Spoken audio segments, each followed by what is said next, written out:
Live from McEachern High School in Powder Springs, Media One Channel 33 presents the State Quad A Wrestling Championships, where tonight 28 of the top wrestlers in the state will meet on the mat to decide 14 state championships.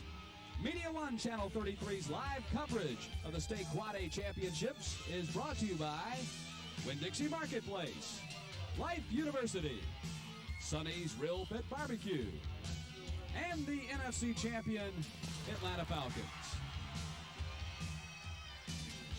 And hello again, everybody. Matt Stewart along with legendary high school wrestling coach Gordon Pritz. And tonight, the State Quad A Wrestling Championships live from McEachern High School. And we expect an outstanding evening tonight. These 28 wrestlers who have advanced to the championship round tonight, Gordon, have endured a grueling 2 days here at McEachern High School. They've had to win 4 matches to get to tonight's finals. Well, they're in the big show tonight, Matt. And I tell you what, they've worked hard not only the last 2 days, but it's been a tough 5 months of work since October when the whole season started. And started out with about 4,000 wrestlers across the state, and pairs that down to about 1,100 going into region meets, and 440 or so get to the state meet, and now we're down to 2 in each weight class. So they've earned the right to be here, and it's going to be a great night. Well, we've lost a little bit of the drama from the team standpoint. That's because Sequoia's just been too good. It's been a great year for Sequoia. They've already wrapped up the state championship from the team standpoint, unless, of course, something really disastrous happens. But a real battle for second place between McEachern and Parkview, only 1 point separating those two schools. That's right, and that's going to kind of be the story of the finals is that race for second. Sequoia had a great tournament. They've had a great team, been ranked pretty much #1 all year long, and they proved that this weekend. And they're sitting in the top seat now, and I don't see that changing mathematically. I think they've got that sewn up, but the race for second's going to be tough. It's the State Quad A Wrestling Championships live from McEachern High School, and we'll be back with the opening match right after this timeout on Media One Channel 33.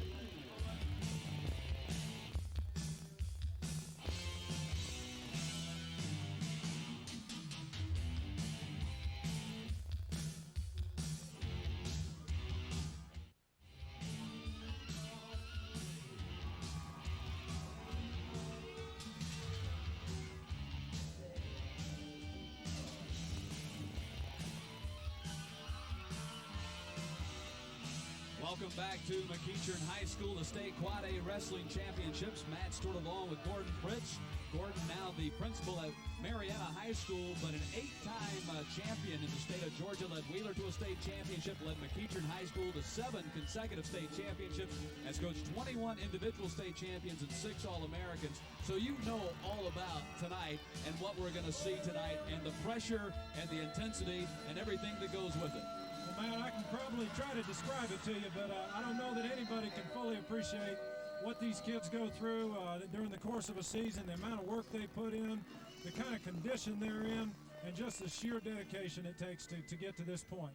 It's hard to describe, but I tell you, there's a lot of pressure, and when those spotlights go on in a little bit, those kids are going to feel it. But, they've earned the right to be here, and it's going to be an interesting turn of events. Right now, we're looking at some of the video that has been going on for the last 2 days here at McEachern. This is really the cherry on the top, because they've had 4 matches to win to get to this point this evening. And as is usually the case, anytime you're in a tournament situation, Gordon, sometimes the best matchups don't always come in the state finals. Sometimes they come in the quarterfinals. Well, that's true.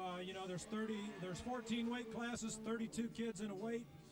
The formula is set by the state, the Georgia High School Association, and each region kind of separates by champions. So you sometimes can get 2 good wrestlers going against each other in the quarters and the semifinals. So you got to be ready for every match, because these are the 32 best kids in Quad A state wrestling, and you better be ready to go. Now, some of our viewers tonight might not be familiar with the rules of state high school wrestling. There are 6 ways to score in high school wrestling. Is that right? That's right. They'll start off the match with the 2 wrestlers facing each other about 3 feet apart. The referee will signal to start the wrestling, and they'll be working to try to take their opponent down to the mat and gain control. That'll earn them 2 points.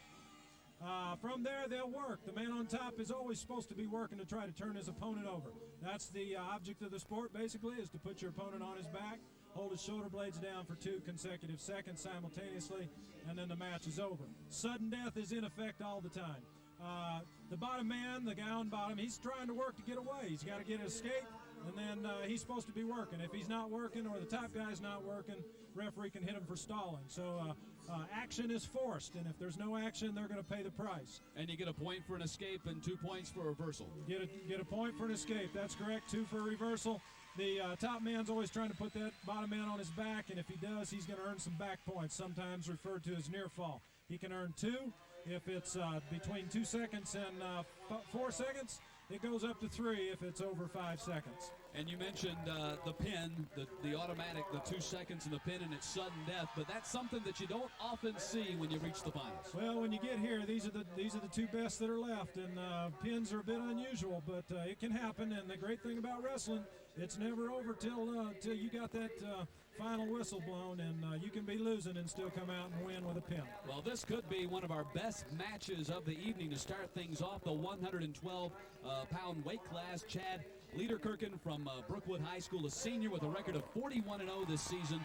135-20 for his career. He's going up against Leslie Morrow of Sequoia High School, just a sophomore, 47-2, 88-3 for his career.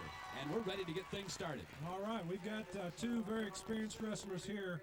Even though Morrow's just a sophomore, he's been involved in wrestling since a young man, and he won the state last year in the 103-pound class. He's a defending state champion. Obviously in the finals again this year, so he's got a chance to be a 4-time state champion. That doesn't happen very often, but he's got that opportunity, and I'm sure Liederkirchen's going to do all he can to keep that from happening. He's like you said, undefeated, won every tournament he's been in this year, and going to be a great match up here to start off. We're not going in order. With the coaches kind of random order here to build some excitement, and they've started the match. We're working on the takedown right now. And there are 3 2-minute periods. It's a 6-minute, toughest 6 minutes in sports, 3 2-minute periods, starting the first one off on their feet. Liederkirchen is in the maroon and Morrow is in the gold. That's correct. He'll also be red on the scoreboard, and Morrow will be green on the scoreboard. Real shuck right there by Morrow, and he gets behind real quick, gets his 2. He's got the legs in there, as we call it. He's working the double leg grapevine. He's real tough on top. Morrow will work on those shoulders, as you see. He's working real hard to work some leverage to get him over on his back. And Liederkirchen's got to get it moving and kind of keep that arm free if he can. Morrow has the 2-0 lead, and here in the first 49 seconds of this match with the control. We've got a stalemate call there by the referee, Billy Seville.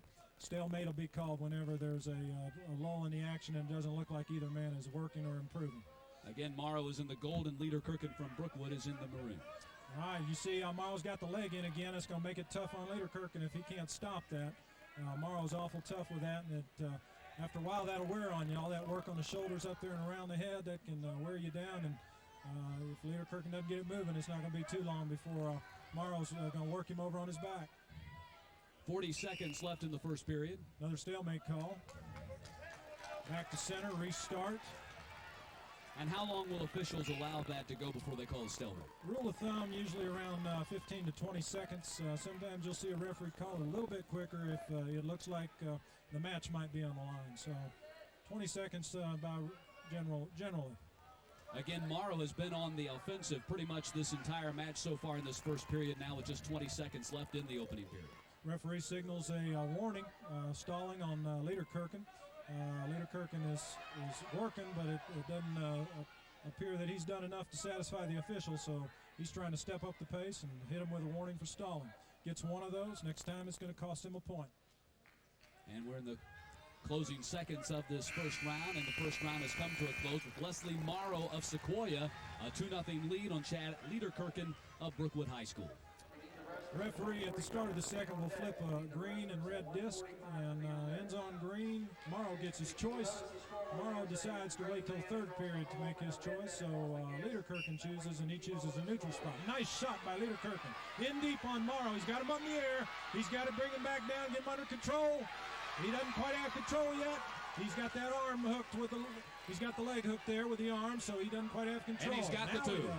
The match is tied. Liederkirchen gets the 2. Now Liederkirchen's got to begin the work. He's already been warned for stalling, so he can't just ride his opponent. He's got to work to try to turn him over on his back. Morrow in the gold, Liederkirchen in the maroon. Our officials, Stacy Davis and Billy Seville. Got a reverse. We've got Morrow's. He's working for reverse. He's got to get around the side. There's his 2. And Morrow got the 2, and Morrow has reclaimed the lead at 4-2 with 1:15 to play here in the second round. As you can see, these two gentlemen are quite evenly matched, and they're both skilled wrestlers. This one's the tight one we thought it would be. This is the 112-pound weight class. Liederkirchen has not lost this season, but trails here in the final minute of the second round. Morrow, even though just a sophomore, he's been wrestling for quite a while. He wrestles a lot in the summer in the freestyle program around the state and around the country.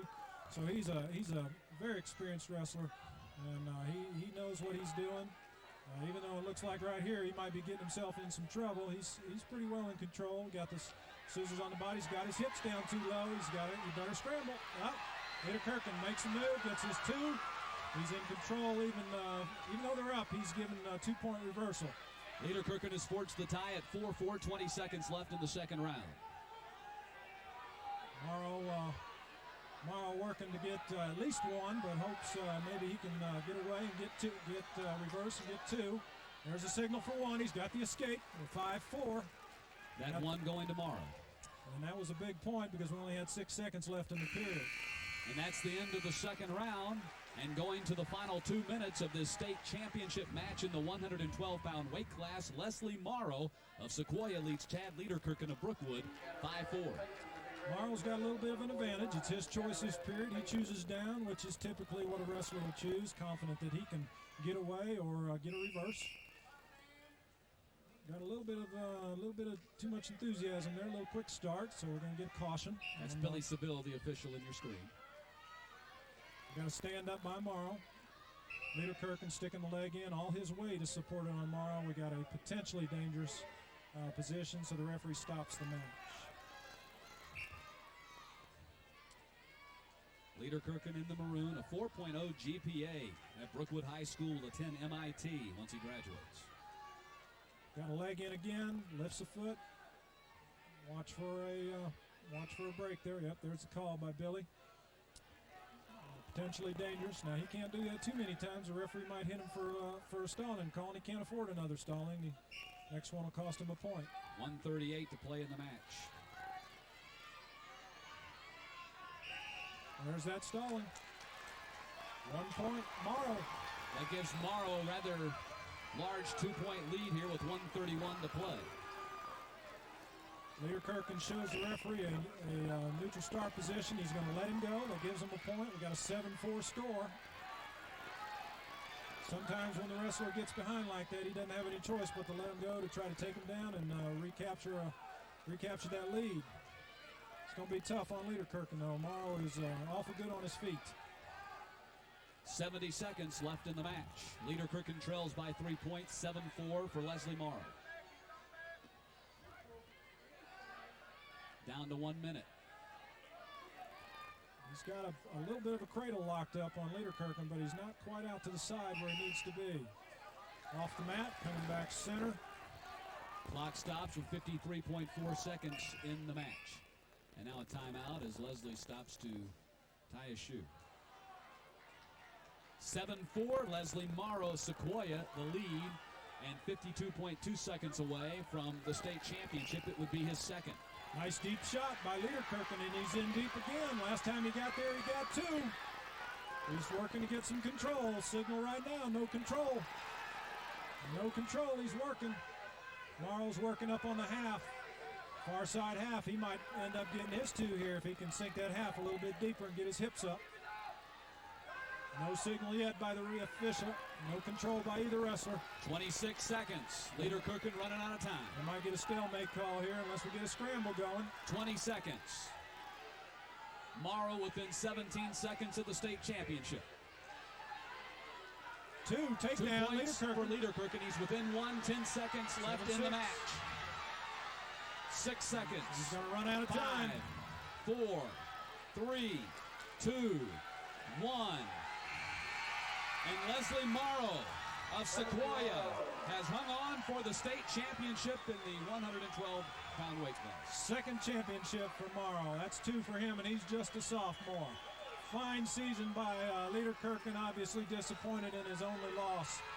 But 41-1 is certainly a tremendous accomplishment. Leader Kirkin will close out his high school career with a record of 135-21, a disappointing finish for his high school career. What a fine season as he's now consoled by his head coach and by his coaches Mark Cruz and Bill Beard. Great match by Morrow. He was, as we thought, that was a close one. That win earns his team 4 more points, so that puts Sequoia up to 191.5 in the team points. So they're just spreading that margin out a little bit. And there's Rob Payton just a few moments ago being introduced to the sellout crowd here at McEachern High School. Eric Cataret from Sequoia, and that is our second match of the evening in the 145-pound weight class. Rob Payton, on paper, this looks like a bit of a mismatch, Gordon. Rob Payton has 46-1 on the season. Eric Cataret, who just did get into the state tournament by finishing 4th in Region 6 Quad A last week, a season record of only 25-19. Well, that's true, but I'm telling you, that region is probably one of the toughest in the state. The 4th place in that region doesn't mean that you're not a tough wrestler, and Eric has obviously proven that by the way he's wrestled this weekend and getting into the finals. But he's got his hands full. Robbie Payton was a state runner-up last year. He's been under the spotlight. He knows what it takes to win, and this ought to be a good one. But, you know, Payton looks like he might have the edge going in. But when the lights are on, anything can happen. And there are the records for them this season. Eric Cataret at 25-19, the senior from Sequoia, and Rob Payton, the senior from McEachern, at 46-1. Stacy Davis and Rick Henneville are officials for this second match.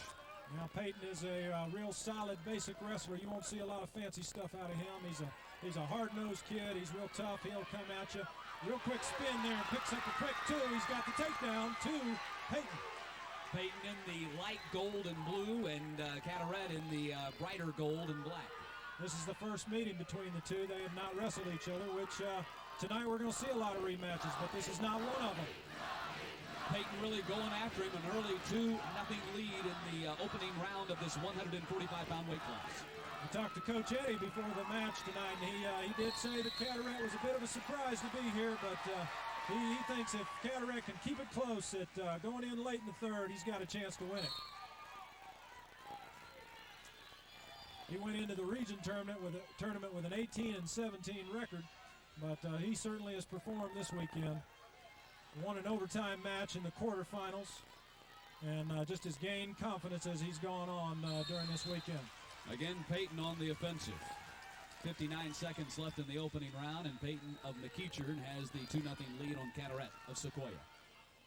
That first score by Payton was big. The coach from McEachern, Tony Van Horn, was worried about Cataret coming out fired up and ready to go, but that first score kind of slowed things down a little bit, and I think a slower pace is to Payton's advantage. Cataret picks up a point as they go to the neutral position.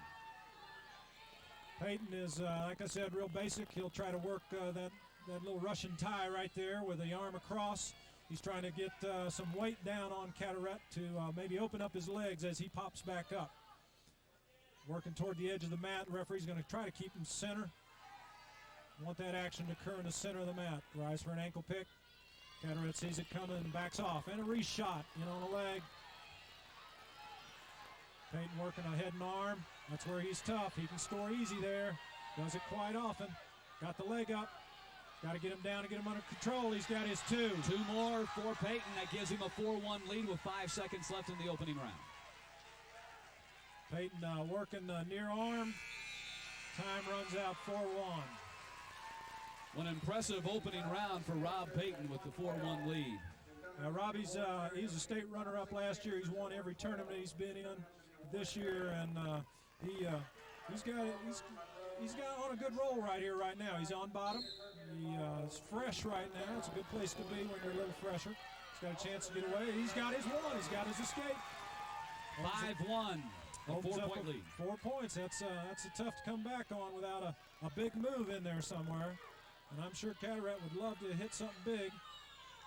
But Payton is not known for getting up big scores. He's a real careful wrestler. Doesn't do a lot of foolish things. Doesn't take any big risks. Keeps his base low. tough to get in on his legs. Again, Peyton is in the light gold and blue, and Carteret is in the brighter gold and black. Carteret is, he's got the pressure on him now. He's down by 4, and he needs to score the next points. If he doesn't score the next point, it's going to be tough for him to. Yeah, he'll have to have a pin, really. You know, it's going to be tough. Approaching 1 minute left in the second round. Matt Stewart and Gordon Pritz with you. You're watching live coverage of the Quad A State Championships from McEachern High School. He's working an underhook, trying to get an elevation. Peyton gets out of it, circles out of it.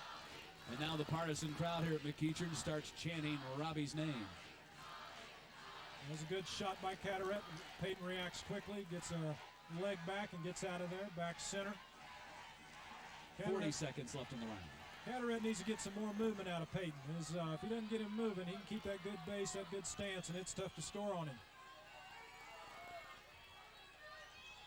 Peyton's, that 5-1 lead is nice. He's not going to take a lot of big risks. He's got to be careful, though, of not doing too much. Get a little finger caught in the headgear strap there. 19 seconds left in the second round. Peyton with the 5-1 lead on Carteret. There's his ankle pick. Hang the toes. He's got 2. 2 more. He's got Robbie Peyton. That gives him a 7-1 lead, which is almost insurmountable with 13 seconds left in the second round. Robbie did a great job of hanging those toes in, and he scores his 2. And as you said, Matt, that opens up a pretty big lead. And as we go into the third, Carteret's going to have choice. My guess is he'll probably choose down, hoping he can get an escape and get to his feet. A little bit more chance to score points. And the second round is complete with Rob Peyton of McEachern High School just 2 minutes away from his first state championship. A 7-1 lead on Eric Carteret. Carteret does choose down. Peyton chooses to let him go, which since he's taken him down twice already, that's probably not a bad thing to do. In fact, that's the only 2 points that Carteret has picked up in this match. We got a 7-2 match here, and Carteret needs to score. If he can score, we're going to go down to the wire. Peyton tying up some arms, making it tough on Carteret to make some shots. He's got good arm control. He's got his head buried in there deep. Staying in tight. Nice quick shot. Carteret battles out of that. Nice job by Carteret battling out of that double. 1:20 to play in the match.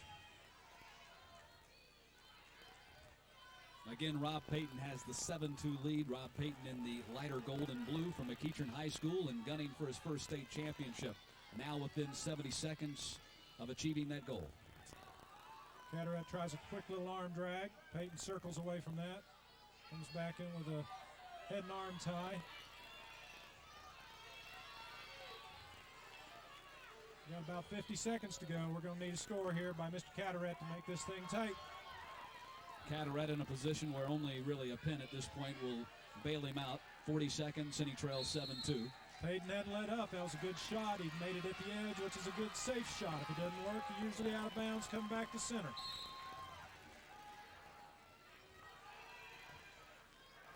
Little shrug in on the leg. Again, backs off.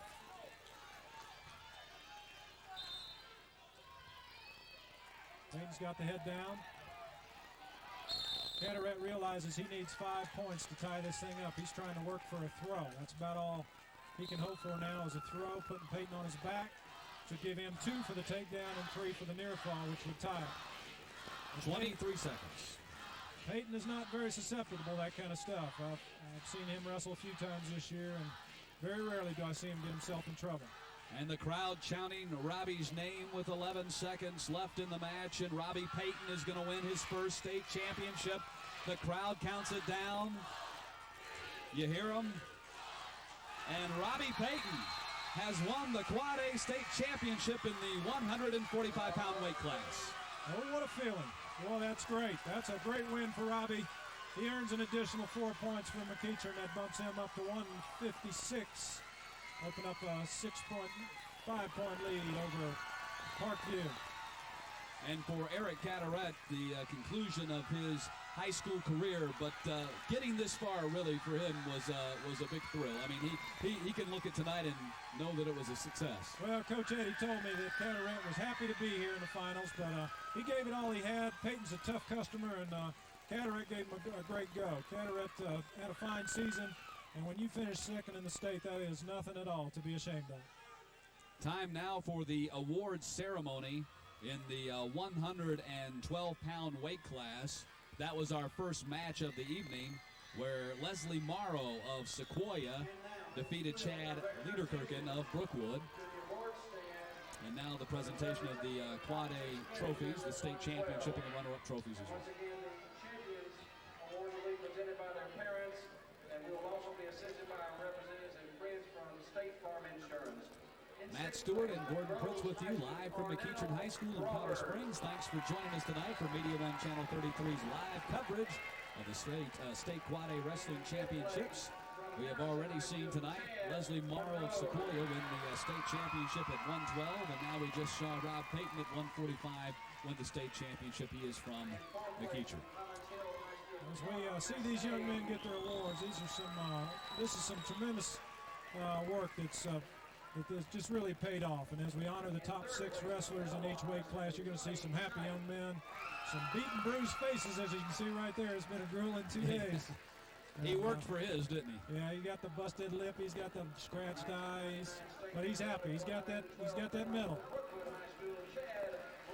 Here's the runner-up trophy for Chad Lederkirchen, who we saw just a few moments ago. Chad worked hard. He had a great year. You can see he's obviously disappointed, but he's got nothing to be ashamed of. And here's Leslie Morrow, the state champion from Sequoia High School.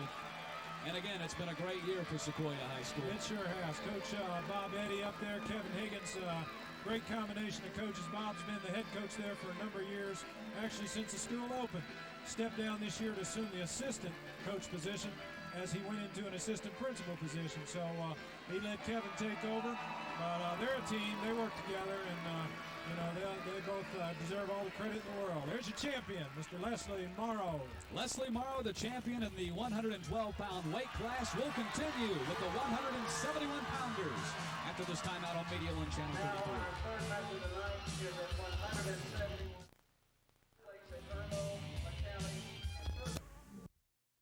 Welcome back to McEachern High School in Powder Springs. Matt Stewart along with Gordon Pritz, and thanks for joining us for Media One Channel 33's live coverage of the State Quad A Wrestling Championships. We've got the 171-pound weight class for you. And we've got David Klontz, the senior from McEachern, against Wes Mullinex, the junior from Lassiter, the junior in the black, and David Klontz is in McEachern's gold and blue. This ought to be a good one. This is a rematch. They met in the county tournament, the Cobb County tournament, and David had a big lead in that tournament, and Wes pulled a quick one on him and pinned him. So I'm sure they're both going to be out for revenge, so to speak. Mullinex being way behind, but pulling out the win. Klontz with a big lead, but not winning the match. Mullinex on the offensive, 31-6 this season. David has had a tremendous year. He has had a tremendous career. He's a four-time state placer. He's placed every year in the state tournament. First time in the finals for David. 5th as a freshman, 6th as a sophomore, 3rd as a junior. Quick shuck by David. Looked like he had 2. He got 2 by the referee. 2 points for David Klontz. Almost out of bounds, right on the edge there, but he does pick up the 2. David is a tough wrestler on top. He works the near arm bar, which you see he's got in there with his right arm. And he works real tough on top. He works a little tilt series where he can pick up some quick points when you don't even know it. And 1 for Wes Mullinex. 2-1, Klontz of McEachern the lead with 48 seconds left in the opening round. Wes gets his escape and closes the gap a little bit. Gets his finger caught in the strap there. David's got a little barrel roll he likes to work on his feet. Mullinex needs to be careful of that. Here it comes, there's his 2. He's got him on his back. He's on his back. He's got to get his shoulder blades down for the pin. Got to hold him there for 2 seconds simultaneously. He's got a signal by the referee that he's earned 3. Once that arm's free, he'll get awarded 3, and there's his 3. And there's the 3, giving him a 5-1, making now 7-1 lead with 7 seconds left in the round. David's picking up some tilt points. He's going to earn 3 more, so he's opening up a quick 10-1 lead. And a huge opening round for David Klantz of McEacher. That's powerful right there. And Wes Mullinax is stunned. He's got his hands full now, but remember, he was down 8-0 last time they met. So he knows he can do it. And this is the one sport where sudden death is in effect all the time. After one round, David Klantz of McEacher has jumped out to a 10-1 lead on Wes Mullinax of Lassiter. Little neutral start. He's working that head and arm. He's got a little move he likes to do. Some call it the weasel, his coach does, Coach Steve Day, but David knows that move. He got caught in it one time, so you know he's worked on it in practice, and he doesn't want to get caught in it again. Now, you can't fall behind by 15 points, because if you are, it's a technical fall and the match is over. If he gets a 15-point margin, that's another point for Klantz. The match will end 11-1. Now David's got control of that arm inside, and that's how he sets up that little barrel roll. He's got his head buried deep. Little inside trip attempt by Mullinax. Klantz circles out and away, so he battles out of that one. Little outside fireman shot. 11-1, Klantz of McEacher with the lead. What would seem to be an insurmountable lead, barring a pin by Wes Mullinax. 1 minute left in the second round. I tell you, this is the one opponent that Coach Steve Day was concerned about for his wrestler, Wes Mullinax. He told me that's the first place he looked on the bracket, is to see where Klantz was. And when he saw he was away from Klantz, he knew he had a good draw. Klantz is going to get his 2 right there, and if he can put him over on his back. The match could end. It's 13-1 with 35 seconds. He's earning some back points right now. Referee's got 3 signaled. It's going to make it 16-1, and that's going to be the end of this match. That's it. That's going to do it. David Klantz has won the 171-pound state championship by technical fall. 3 minutes and 40 seconds into that match, he scores 16 points to Mullinax's 1 and earns that technical fall. Not only does he earn 4 more points for his team, he picks up a 1.5 bonus. 5.5 points more for McEacher to add to their second place position. An absolutely dominating performance by David Klantz of McEacher, defeating Wes Mullinax 16-1 on a technical fall with 20 seconds left in the second round. I'll tell you what, David Klantz had a tremendous weekend. He just wrestled well all weekend. He had a tough matchup this morning in the semifinals against a fine wrestler, Jake Anderson from Wheeler High School, and won a big match there, and then came in to the finals and just kept it going. Great job by David Klantz, state champion at 171 pounds. Time now for the awards ceremony in the 145-pound weight class, where we saw a few moments ago Rob Payton of McEacher High School defeat Eric Carteret of Sequoia. They will announce the top 6 finishers in this weight class.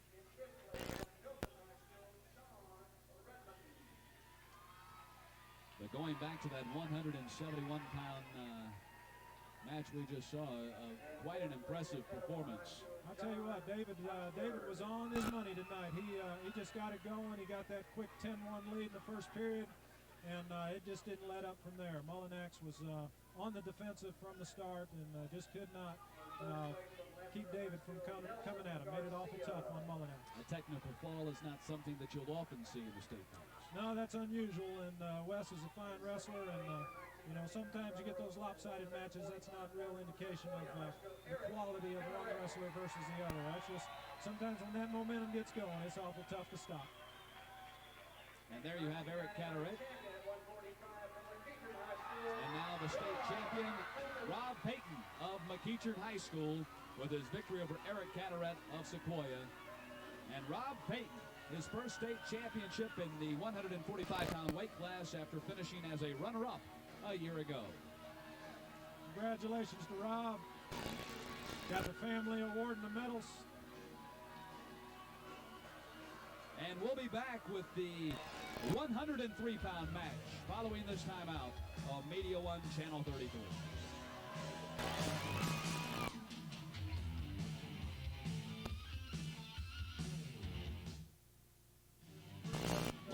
Eastern High School, the state Quad A Wrestling Championships. Match toured along with Gordon Fritz. We've seen 3 great matches thus far. Our 4th match of the evening, the 103-pound weight class. Douglas Studenik of Pope High School, 40-3 against Brian Weiss, the junior from Wheeler. We're with the little guys here. This is the lightest weight class in the 14. That's the great thing about wrestling. You go the little guys up to the 275-pounders, all shapes and sizes. Anybody can wrestle. And these two are 2 good ones. They've met 5. This is their 5th meeting of the year. They've met 4 times previous, and Weiss has won 3 of those 4. Studenik is in the dark blue and the light blue trim. Brian Weiss in the golden blue. The 3 wins by Weiss were closely contested matches. Studenik did get a pin on Weiss, and I believe in the first period, but they're both Cobb County wrestlers. This is an all Cobb County final, and they know each other well. They've wrestled each other, and there aren't going to be any surprises. There's 2 for Weiss, so he opens up the scoring with a quick takedown. 1 minute and 12 seconds left in the first period. Weiss, a career record of 90 and 19. Studenik 71 and 9. Weiss, a junior, coached by Steve Latazori. Studenik, a sophomore, coached by Mr. Jim Haskin. These 2 little guys really going at it here in the opening round of this 103-pound weight class. Now this is certainly, you're going to see very little leaning and pushing with these guys. They're always moving, going at it. And a lot of action with the lightweights, a lot of action. These are some experienced wrestlers. Studenik wrestles a lot in the off-season and summer, and has been an All-American 3 times in the AAU tournament. So he's very experienced, although just a sophomore. Brian Weiss, a 2-0 lead with 23 seconds left in the opening round. Weiss has won the Dutch Forks, the Hardaway, the Region 6, and the McIntosh Christmas Classic, along with the Top Cat tournament. The only tournament he didn't win was the Cobb tournament, where he lost to Studenik. 8 seconds left in the match. In the opening round of this match. Working on top. He's got a leg in. He's going to finish up the period up on top with a 2-0 lead. A 2-0 lead for Brian Weiss, the junior from Wheeler High School, leading Douglas Studenik of Pope High School. Studenik gets the choice. He chooses to defer his choice until the 3rd period, so Weiss chooses and he chooses down. Typical choice usually in the 2nd period when you're fresh. Got a little false start there. We're going to get a caution. About a man's caution. Jeff Carmen and Brad Lowe, the officials for this 4th match. These 2 had some pretty lopsided matches in the semifinals this morning. Both won by shutouts. And I think you're seeing the 2 best wrestlers in the state right here, no doubt about it. Studenik on the offensive. Studenik is technically a very solid, strong wrestler. He knows a lot of things. Douglas' strength sometimes can be a drawback for him. He really is a small 103-pounder. And another point for Brian Weiss gives him a 3-0 lead. Weiss a little bit stronger than Studenik, but Studenik, I think, technically is a little more sound wrestler. A lot of movement, a lot of circling, trying to look for an opening to get in on some legs. A lot of things you do in this position, trying to distract. Pushing on the head, touching up around the eyes, hiding the eyes, a lot of things a wrestler will do to try to distract so he can shoot in on a leg. 1 minute left in the 2nd round. Studenik working an underhook, trying to inside trip off the mat. Weiss on the edge there, pretty safe position. You can't do that too often or that official will hit him for stalling. Little shuck, Studenik slips a leg in. Ought to be 2 real quick. Ought to be 2 coming up. There's and that 2. Studenik gets his 2 to cut the lead to 3-2. He's got an arm back there, a little bit too far, a little potentially dangerous. Referee breaks that. Wrestling is a very safe sport. Most anything you can do that will injure is going to be illegal. 40 seconds left in the 2nd round, and Douglas Studenik has cut Brian Weiss's lead to 3-2. Sets up a potentially very exciting final round here. Talked to Douglas after his semifinal match, and he wanted to make good, clean shots. He thought that was a key to winning this match. He couldn't get sloppy on his shots, and that last shot was a clean shot, and that got him his 2. 18 seconds left in the 2nd round. This one's going to go down to the wire if these wrestlers stay off their back. If we don't give up any back points, either wrestler, it's going to be it's going to be down to the wire match.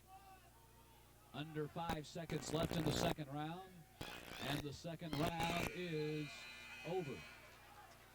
Wow, we've got a great 2 minutes to go here. Brian Weiss of Wheeler High School, a 3-2 lead on Douglas Studenik of Pope.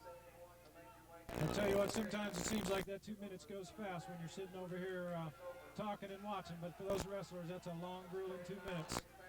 I bet they can recount every second of those 2 minutes. I'll tell you what, till you've been out there on that mat one time, you can't imagine how tiring this sport is. Studenik battling with Weiss.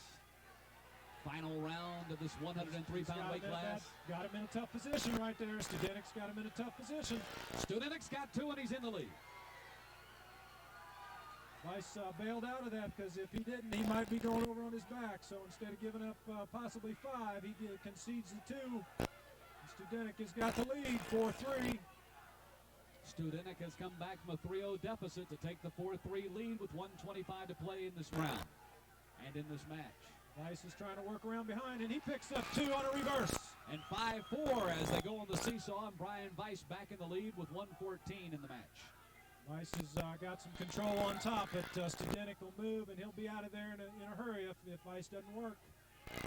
They're on the edge. That's tough to get anything done on the edge, off the mat. Clock stops, 62 seconds left in this match. 103-pound weight class of the state Quad A Wrestling Championships. Brian Weiss of Wheeler, the 5-4 lead on Douglas Studenik of Pope. He's tying up that near arm. If he can get that arm in tight, he's working the knee in the side, trying to walk it around. That's Weiss on the offensive. Got him on his back. He's got him on his back. He's got a figure 4 on the head. He's picking up his back points. He's at least got 3.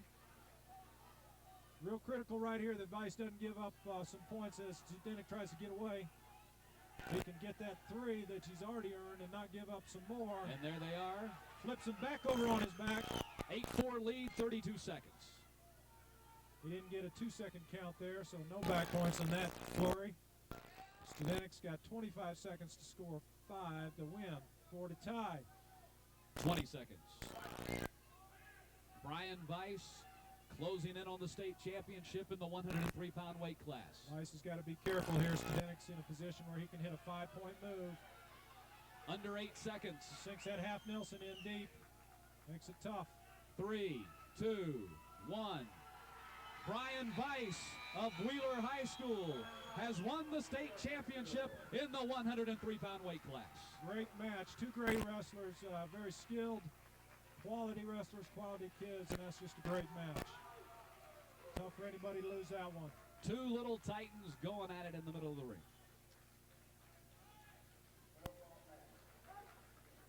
Brian Weiss of Wheeler High School winning the state championship, and we take one more look at it. That's the big move right there. That was the move that iced it for Weiss. He puts Douglas over on his back, picks up 3 big points, and that's a tough deficit to overcome when there's only 20, 25 seconds left. His 91st career victory, the biggest of his career, and he'll be back for a senior season. And Douglas will be back, so they'll see each other a few more times before their careers end. Time now for the awards ceremony in the 171-pound weight class, won quite impressively by David Klontz of McEachern, defeating Wes Mullinax of Lassiter in a technical fall. See Jake Anderson from Wheeler High School, fine wrestler. See Jake, I believe, injured an ankle in an earlier match today. He's on some crutches. And here's the runner-up, Wes Mullinax of Lassiter High School. A junior, he'll be back. Wes and Jake are cousins. That's a happy family affair tonight for Wes and Jake in terms of state placers. And a standing ovation from the partisan crowd here at McEachern High School for David Klontz, the state champion in the 171-pound weight class. When we return, the 275-pound weight class as the state Quad A Wrestling Championships continue live from McEachern High School on Media One Channel 33.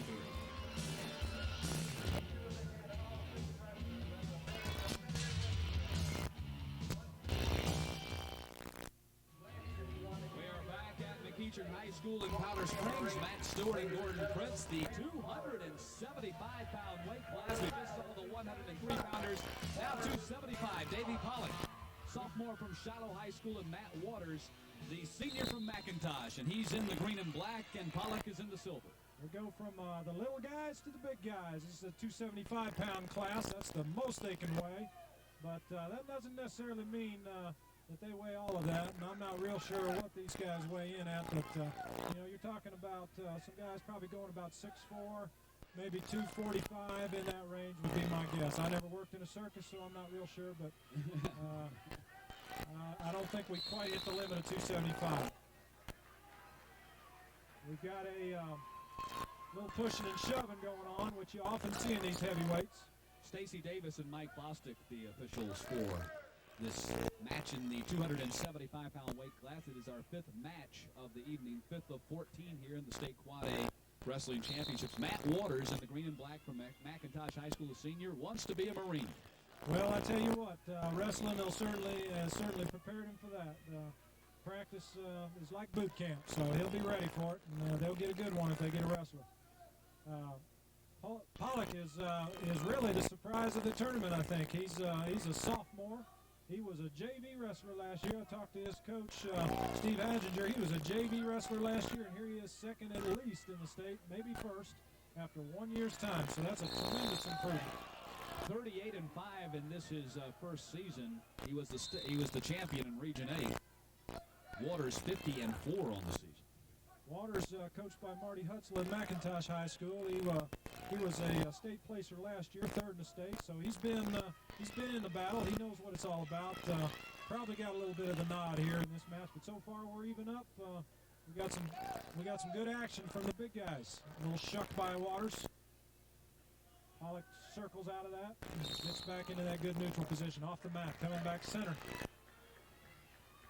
Pollock got him a Band-Aid there on his eye. He got his eye busted open Thursday in practice. His coach did it. His coach was out there wrestling with him and caught a little elbow. Had to take him to the doctor and get some stitches in the eye. But coach got a little nervous there when he saw the blood flowing. But he hadn't let it bother him this weekend. Well, they had to find someone big enough to wrestle him, I suppose.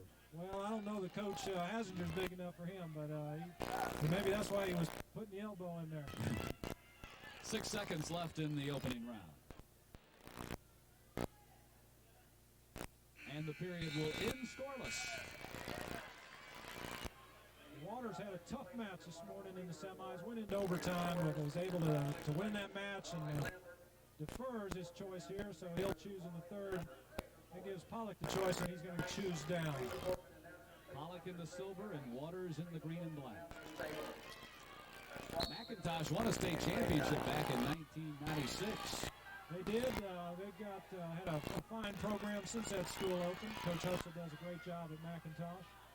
They were the 96 state champions. Only 3 schools have won state championships in Quad A in the 90s. McIntosh with one of them, Sequoia now with 2, and McEachern with 7. Yeah, who was the coach of that McEachern team? Never heard of the guy. Coach Van Horn was the last coach to win a state championship. And a point goes to Davey Pollock. 1-0 lead there by Pollock early in this match. Still a lot of action left. Off the mat, coming back center. The referee, kind of interesting, Stacy Davis, a former heavyweight wrestler at North Carolina. So Stacy knows all the tricks of the trade, and he's not going to let these big guys loaf. He's going to make them work. 65 seconds left in this second period. Working for some inside control, underneath control. We got a little warning there. He's worn in red. He's hit Mr. Pollock with a warning. Probably thinks he's backing off and not staying centered and wrestling. He gets one free warning. Next one will cost him a point. Our lowest scoring match so far of the evening. We've had some good action so far. Been some exciting matches. We've got a lot left to go. I don't remember that either one of these guys has put either one of them on the mat. No one's been down yet. And as I say, look, there we go. There's a big move, and when you get a big guy on his back, it's hard to get off. So Pollock's got his hands full right here. He's trying to work left and out of there, but Waters holds that off. He's got 20 seconds. If Pollock can hang on for 17, he might get a chance to go into the third round. Comes through on a spin, got good hips, get some elevation. Davis is down there looking for the fall, looking for the pin. 5 seconds left in the period. He's got that left shoulder blade up. Waters is leaning back. Now he's got the right shoulder blade up, and there's the buzzer. Saved by that buzzer. Great job by Davey Pollock to stay alive. Oh, he dodged the big one there. 5 points awarded to Matt Waters with that takedown. No doubt a big move, and that could be the difference, but it's not unusual for these heavyweights to flip and flop and end up on their back, so anything can happen. So Matt Waters will take a 4-point lead into the final period. And he'll be down to start the third period. Pollock has showed a lot of composure this weekend, his first experience at a state meet to get this far. It can be a frightening experience, to tell you the truth. Got a locked hands call there, technical violation. That's going to earn Waters a point. Plus he gets the 2 for a reversal. So there's a 3-point move for Waters. 8-1 lead for Matt Waters here, now with 1:40 in the final round. One thing you can't do is when you're down on that mat, you can't lock your hands around the opponent's waist. You do that, that's a technical violation. That'll cost you a point. Pollock having a tough time on bottom right now. He's kind of sitting there. The fatigue starting to come in a little bit. Waters breaks him down to his belly. That makes it even tougher. Pollock has really got to get something going here. Waters an 8-1 lead. Waters, the senior from McIntosh, looking to close out his high school career with a state championship in the 275-pound weight class. Pollock's got his head down, and that gave an opportunity for Waters to slip a half in on that side. Jumps over. Pollock comes up. That's what he's got to do. He's got to get to those feet. Got to keep the good balance there. Good athleticism right there by Mr. Pollock. Keeps his balance, gets off the mat, and gets 1. 8-2, Waters the 6-point lead with 53.5 seconds left. Crowd trying to get him fired up, trying to get him going. A little bit of leaning and pushing right here. These big guys sometimes get the leaning. Action kind of slows a little bit, so we got to get it stepped up here. Got to get it stepped up. There's a shot and a trip, and he's got 2. Waters now a 10-2 lead with under 30 seconds left in the match. Waters knows the only thing he has to do is be real smart and not make a big mistake. A warning call on Waters, just sitting on top, not working. Like I said, Mr. Davis knows the tricks of the trade. He's not going to let him sit. He's going to make him work. Matt Waters, the senior from McIntosh, now 20.5 seconds away from the state championship. Got some fatigue setting in here. That head's down by the bottom man. That's usually a sign of getting tired. Starts to happen. It opens up half Nelson series, so the Waters have a chance to turn him over. But this one looks like it's going to end 10-2. That's a major decision. Earns his team an extra point. And there's your state champion from McIntosh High School. Matt Waters, the senior from McIntosh, with the 90th win of his high school career, is his biggest. The state championship in the 275-pound weight class. The Marines are going to get him a state champion. Represent Georgia and McIntosh High School well, I'm sure. Congratulations, Matt Waters. A 10-2 lead for Matt Waters over Davey Pollock of Shiloh High School. Going to take another look at it. Going for a far knee outside fireman's big point right there. Big move for Mr. Waters. Gets his 2 and those near fall points. And that right there will take a lot of energy out of you. That fighting off your back will really sap that strength. And obviously that's what Mr. Pollock suffered from, was some fatigue there near the end. And Pollock had the 1-0 lead until Waters was able to get that takedown. Now time for the awards ceremony in the 130-pound weight class. There we saw Brian Weiss, the junior from Wheeler, defeat Douglas Studenic of Pope High School. These state placers representing these different schools. Young man from Alexander High School in 3rd place. And Studenic from Pope High School was state runner-up. And here's your state champion in the 103-pound weight class, Brian Weiss, the junior from Wheeler High School. Coming up next, the 140-pound weight class as the state Quad A wrestling championships continue from McEachern High School.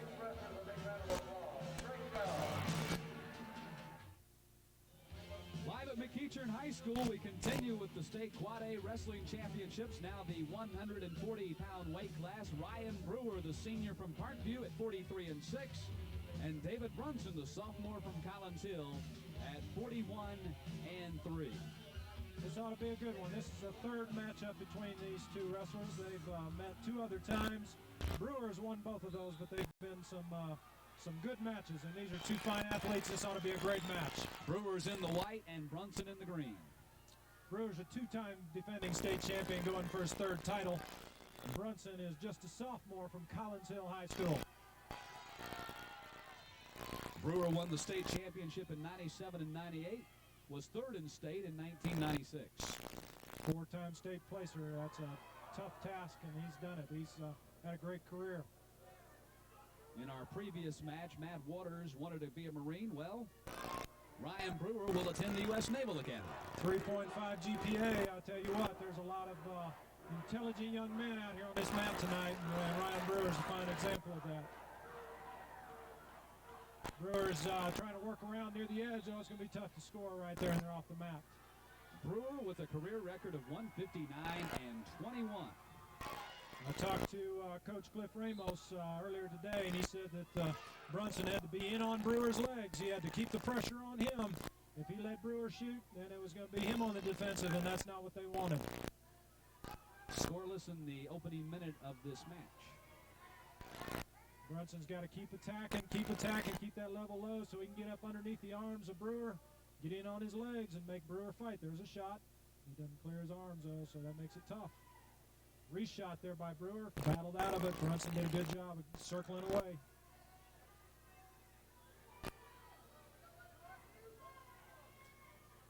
.30 seconds in the opening period.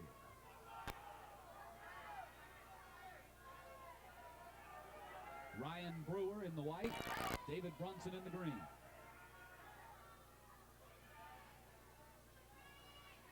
Got a big throw. Brunson battles out of that. Great job by Brunson. That could have been big for Brewer, but Brunson didn't give up. He didn't let him have it. Tremendous job by Brunson to avoid disaster. I'll tell you what, that was close. Brunson right now he's breathing a sigh of relief, but sometimes when you fight one like that, they can get you going because you know you can stay out of the strength.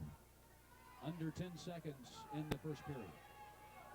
I don't see Brunson sticking to the strategy right now. He's backing up a lot. He's got Brewer coming in on him.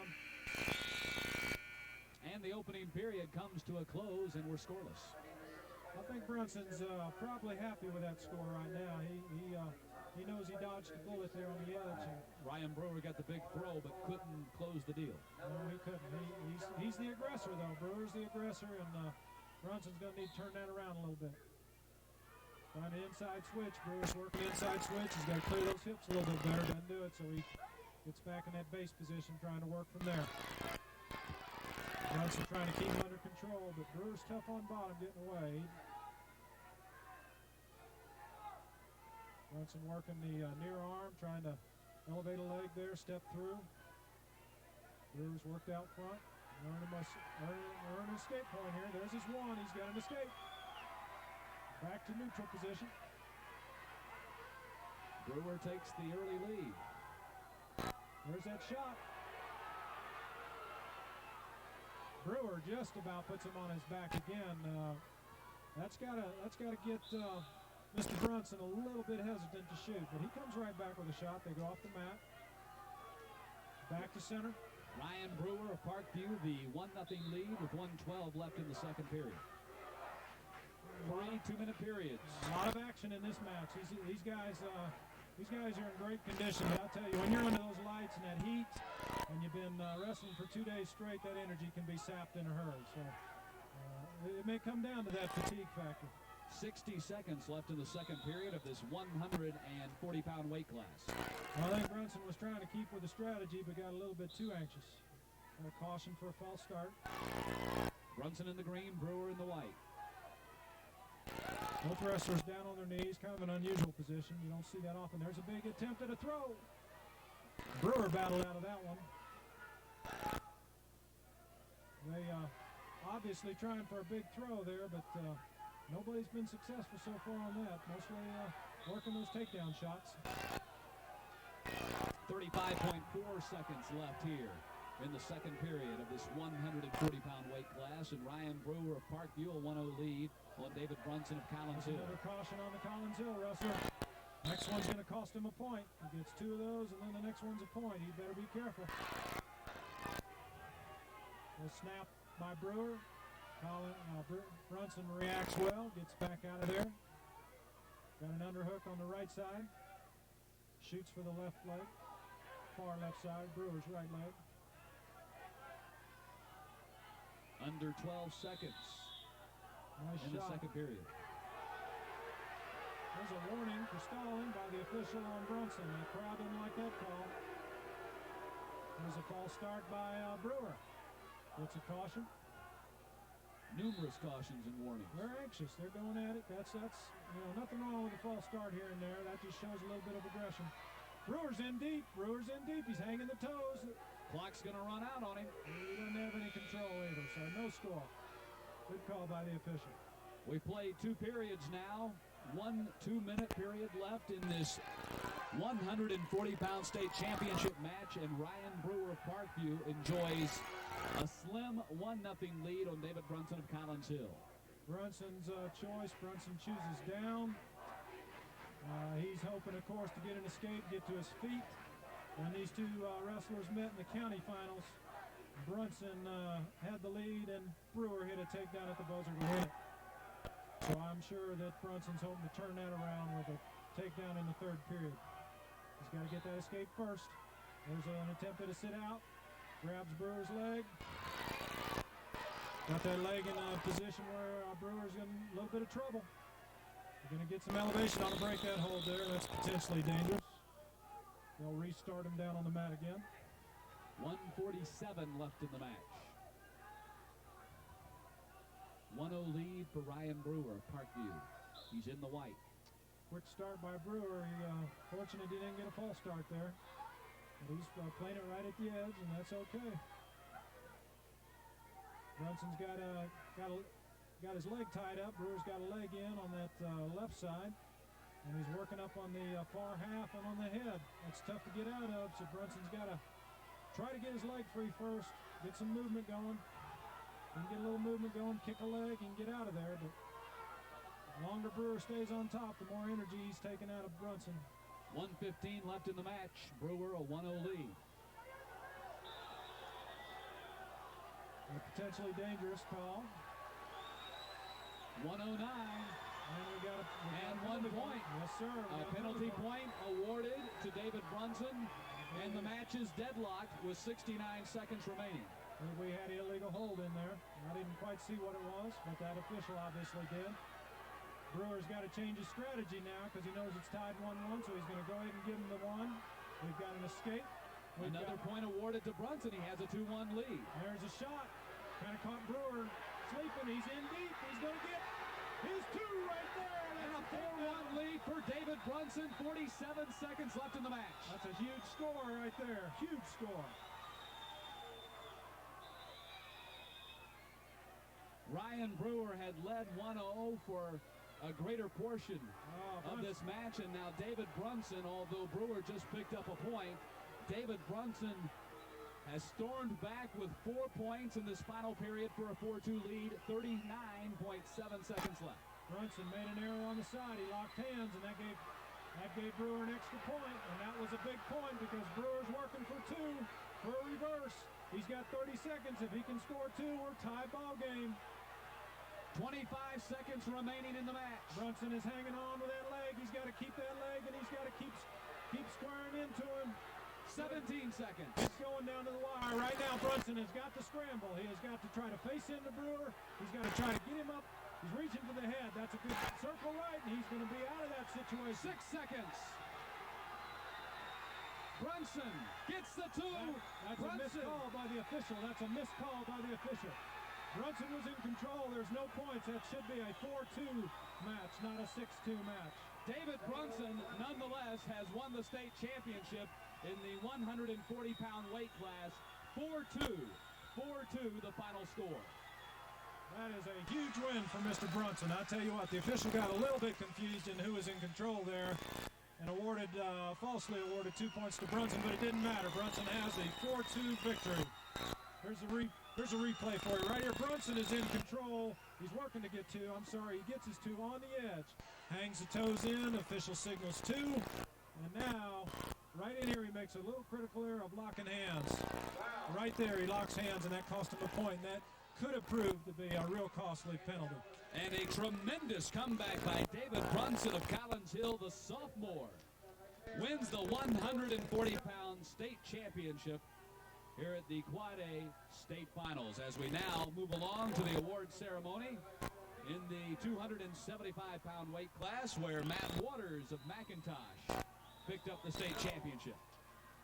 That was a great match. A lot of excitement and possibly a little bit of an upset there, though Brewer is a 2-time state champ. Those guys have seen each other, and that was just a great match. Last one went down to the wire, and so did that one. David Brunson, the sophomore, picking up the state championship in that 140-pound weight class, defeating the senior, a senior with 159 career wins and 2 state championships. As we pause now for the 275-pound weight class awards ceremony. There you see the runner-up at the 275-pound class. Davey Pollock of Shiloh. And now the state champion in the 275-pound weight class, Matt Waters of McIntosh High School. State champion, 275. Semper Fi, Matt. Senior Matt Waters. When we come back, the 125-pound weight class when the state Quad A wrestling championships continue live from McEachern High School here on Media One Channel 33.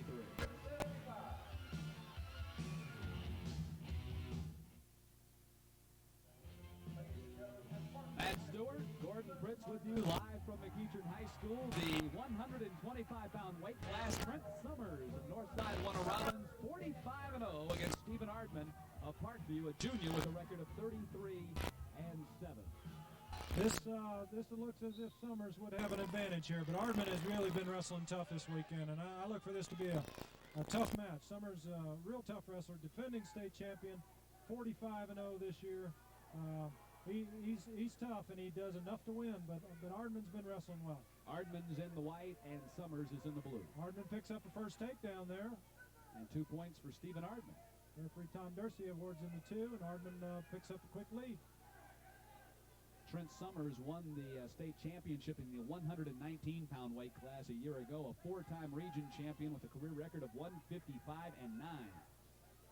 Ardman, coached by Dennis Strummy at Parkview High School, just a junior. Been the champion in the Gwinnett tournament, the Area 8 tournament, and went up to Ohio in the Ironman Classic and placed 5th. Extremely tough tournament. So Ardman has he's been through the mill this year. He's wrestled some tough opponents, so he can handle this spotlight tonight. Opening period, Stephen Ardman of Parkview, the 2-0 lead. Trent Summers, a 4-time region champion. As I said, the returning state champion. Trying to get out from underneath. He's got to create a little bit of movement.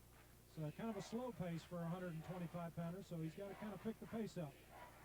Ardman slips a leg in, and that can bog you down, so Summers has got to get it going. You sit on bottom too long like that, and that can start to take the energy from you. You've got to get where you are not carrying that top man's weight. He's carrying all of Ardman's weight, and that can start to take its toll on you. Ardman trying to work an arm around that of his own head and try to work a little leverage point back. But Summers loose arms out of that. 23 seconds left in the opening period of this 125-pound weight class state championship. Yeah, Summers had a little bit of movement going there, but Ardman kind of battles that off. On the edge there, out of bounds. 2-0 lead, Stephen Ardman. The advantage on Trent Summers. Summers got 11.9 seconds to go, and he needs to score here. If he can get an escape and make it 2-1, that'll be a big point. Trent Summers from Northside Warner Robins, the only wrestler to make the state finals who is not from the Atlanta area. Well, I'll tell you what, Coach Dan Kelly does a great job down there at Northside Warner Robins, and Trent is a good example of that. Like I said, he needs some points, and he gets 2. That's a big score with 11 seconds to go. Ardman gave up a big 2 right there. That kind of neutralizes that takedown to start the match. Trent Summers comes on strong there in the closing seconds of that opening period, and we go to the second period with Summers and Ardman tied at 2. Coach Dennis Strami wasn't real happy with that 2 points. He knows that was a big 2 for Summers. Summers on top. He's got to keep Ardman down on that mat. Ardman gets to his feet. He's tough on his feet. He's proven that already. So Summers wants to keep action down on the mat. Summers on the offensive. Summers talked to Coach Strom, and he said he finds a way to win. He doesn't do a whole lot of fancy things, but he seems like he always comes out on top. Got a little sloppy right there. He got lucky that Ardman didn't take advantage of that. He got a little sloppy. Ardman trying to come out of there. Missed a bullet there. Yeah, he did.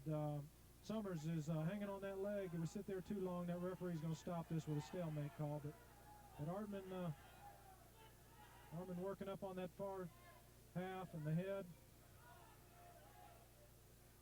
Gets a little bit of distance there. Looking for a little inside switch. Summers feels it coming, trying to step over. He's got to step over to counter that. Summers in the blue, Ardman in the white. Under a minute to play here in the second period. Summers still in control, even though it looks like Ardman's on top. And the reason is he's got that arm in on that leg and hadn't given up anything.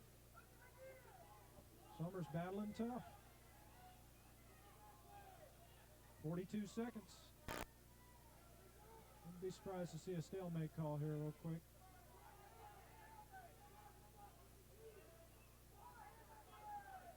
Inside the final half minute of this second period. Stephen Ardman and Trent Summers tied at 2. There's your stalemate call. Tom Dorsey makes that call, former wrestling coach at Berkmar High School.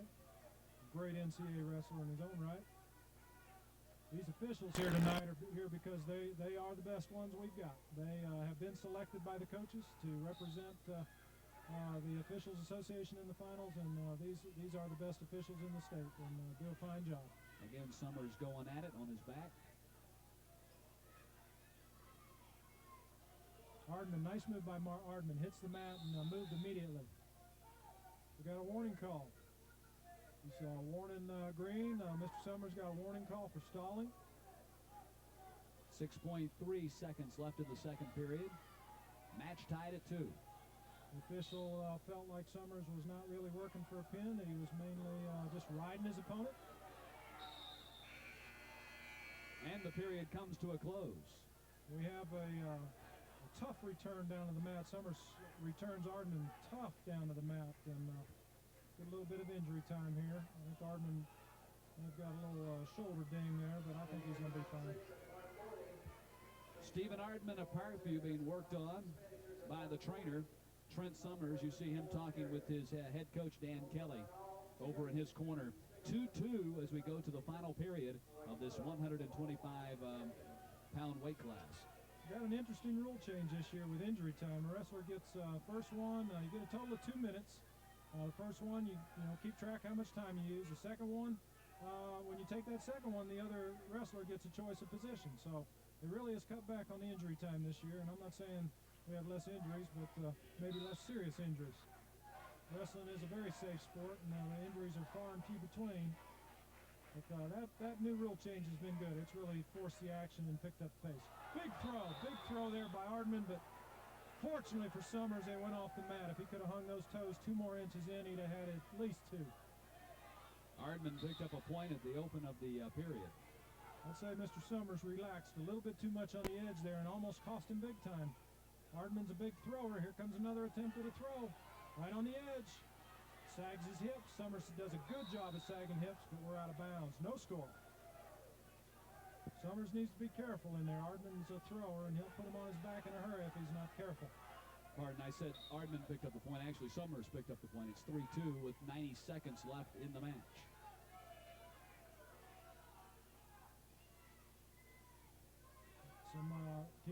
Keeping the action in the center. That's where the official wants it.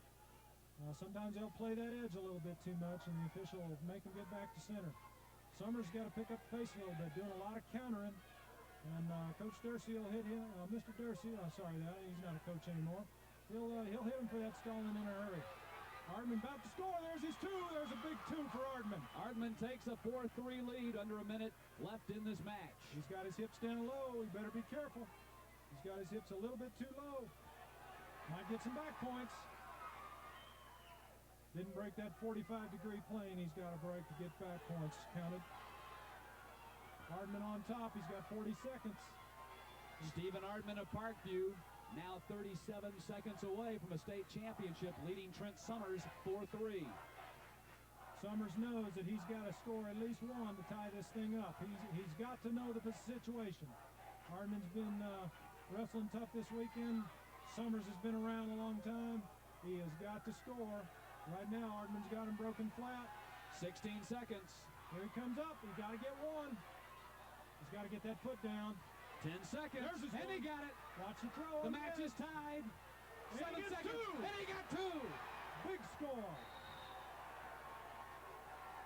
Summers takes a 6-4 lead with just 3 seconds left in the match. Ardman looks like he just relaxed at the wrong time, and Summers took big advantage of it. 6-4, 3 seconds left in the match. Summers looks like he's going to let him go. That'll give him one, and look for him to circle and stay away for 3 seconds. Summers gives up the point. You better not back up too quick. And that's the end of the match. Ardman wanted a point, doesn't get it. Trent Summers wins the state championship 6-5. Big point scoring at the end. Trent Summers of Northside Warner-Robins. Ardman really disappointed in that outcome, obviously. Summers finds a way to win. Take a look at it one more time. Stephen Ardman as he storms off the court. Right there, Summers up on the mat. Now he's got to get this foot down on the mat. If he can get that right foot down right there, he's got his one. There's his one, and now Ardman relaxes on the edge. Relaxes right here. Summers stays in bounds, gets behind, gets the two. And there's what there's beat the state championship. Trent Summers with 3 points in the final 15 seconds of this match to win the 125-pound weight class as we now move along to the award ceremony in the 140-pound weight class, won by David Brunson, the sophomore from Collins Hill. Boy, that's a great match. I tell you what. Back-to-back great matches here in the 140 and 125-pound weight classes. You wrestle all season long. You start in October. You do the work. You get to the big tournaments. You get to the region. You get through the state, and it comes down to the last 3 seconds. Unbelievable, but you can't let up. And the minute you do, the second you do, it can cost you. And it certainly cost me. Summers pulls out the big win. And here's your state champion in the 140-pound weight class. It is sophomore David Brunson from Collins Hill. When we come back, match number 8, the 160-pounders, when the state Quad A wrestling championships continue from McEachern High School.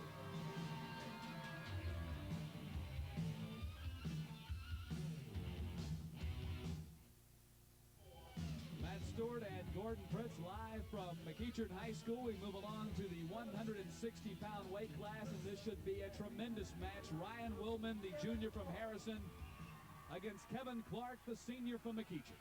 Well, you bring the kids in from all over the state, and here you got 2 schools within 5 miles of each other. And this is a big match for both of them because they've wrestled each other 4 times this year. Willman has this is their 4th match. Excuse me. Willman has won all 3, but they've all been barn burners, and I don't see this being any different. Willman, a junior, a 55-1 record this season. He is in the white. Kevin Clark is in the gold and blue. Willman had a tough match in the quarterfinals against a Tri-Cities wrestler, and did a great job of winning that match. Propelled him right into the finals tonight. Kevin has had a great tournament. He has wrestled well, and a state placer last year, and in the finals tonight, trying to win a big match here. Talked to Coach Van Horn. He said Kevin had to beat Willman on his feet. That's where he had to win this match. The Willman is tough down on the mat, but he had to take it to him on his feet and really win the match there. So that's, I'm sure, the strategy they're trying to work. Willman in on a leg on Clark. Clark's getting his hips down and trying to spread Willman out and keep that takedown from taking place. He's got him pretty well sprawled out, but he doesn't have any points because he's not around behind and in control yet. Off the mat, no control either wrestler. 47 seconds left in the opening period. Ryan Willman and Kevin Clark. Clark from McEachern in the gold and Willman from Harrison in the white. Like I said, Kevin was 5th in the state last year. He's got that leg up right now. He's in good position, but he's near the edge, and usually when you get near the edge, it's tough to score. There's his 2. And there's 2 for Kevin Clark. And that's a big 2 for Kevin. That's what Coach Van Horn said he had to do, is win the match on the feet. And Kevin gets the first takedown, and that's a big 2. Statistically, usually the guy who gets the first takedown is going to end up winning the match. I'd say about 65-70% of the time, but you never know. 16.3 seconds left in the opening period. Clark leading Willman 2-0.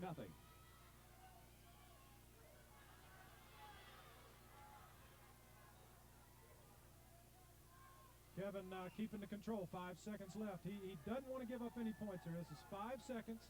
It seems like a short time, but you can score in a hurry, and he doesn't want to give up any points. And I'm sure Coach Haig, you see right there, he wants Ryan to score. He knows Ryan needs to get something here to get this match close. And there have been only 3 4-time state champions in the history of wrestling in the state of Georgia, and 2 of them were Brian Haig's sons. That's right. Scott Haig, the first 4-time Quad A state champion at Parkview High School when Coach Haig coached at Redan High School. And then his second son, Sean Haig, a 4-time state champion at Harrison High School. So wrestling runs in that family. We're now into the second period. Kevin Clark of McEachern, the 2-0 lead on Ryan Willman of Harrison High School. Kevin on top there. He's got a leg in on the left side and trying to break Willman down to the mat where he can get a little bit more action going. Willman gets a leg out, gets a flurry going. He's got a cradle on. He's got a tight cradle. Willman's got 2, and the match is tied. He's got that reverse, and now Kevin has got a cradle sitting there. He better watch out for, because he'll end up on his back if he's not careful. He's got the count. Willman's got the count. He's going to pick up some back points. And the pin! Ryan Willman pins Kevin Clark with 1:10 in the second period and is a state champion. What a move by Ryan Willman.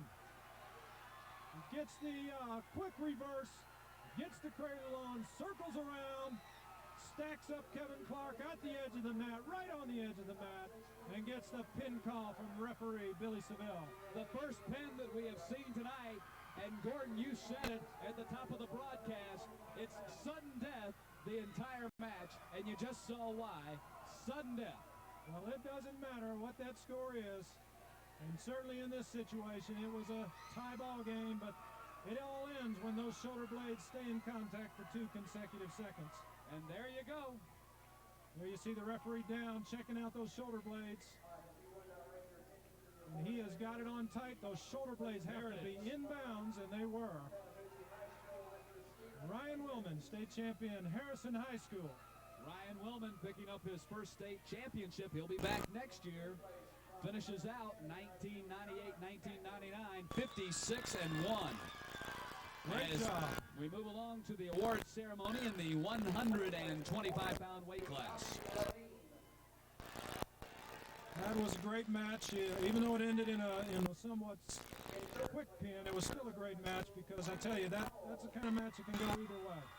And you saw the emotion that Willman had. He knew that pin was big. He knew if that match went the distance, it would be tight. So he was happy to get that pin and get off that mat. And he'll be on his way to a restaurant tonight to enjoy a big meal and get off that wrestler's diet.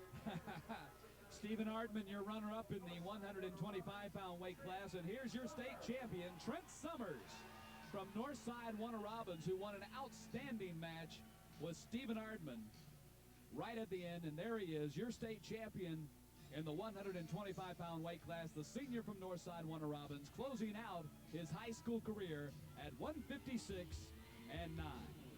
When we return, the 189-pound weight class, this is the State Quad A Wrestling Championships live from McEachern High School.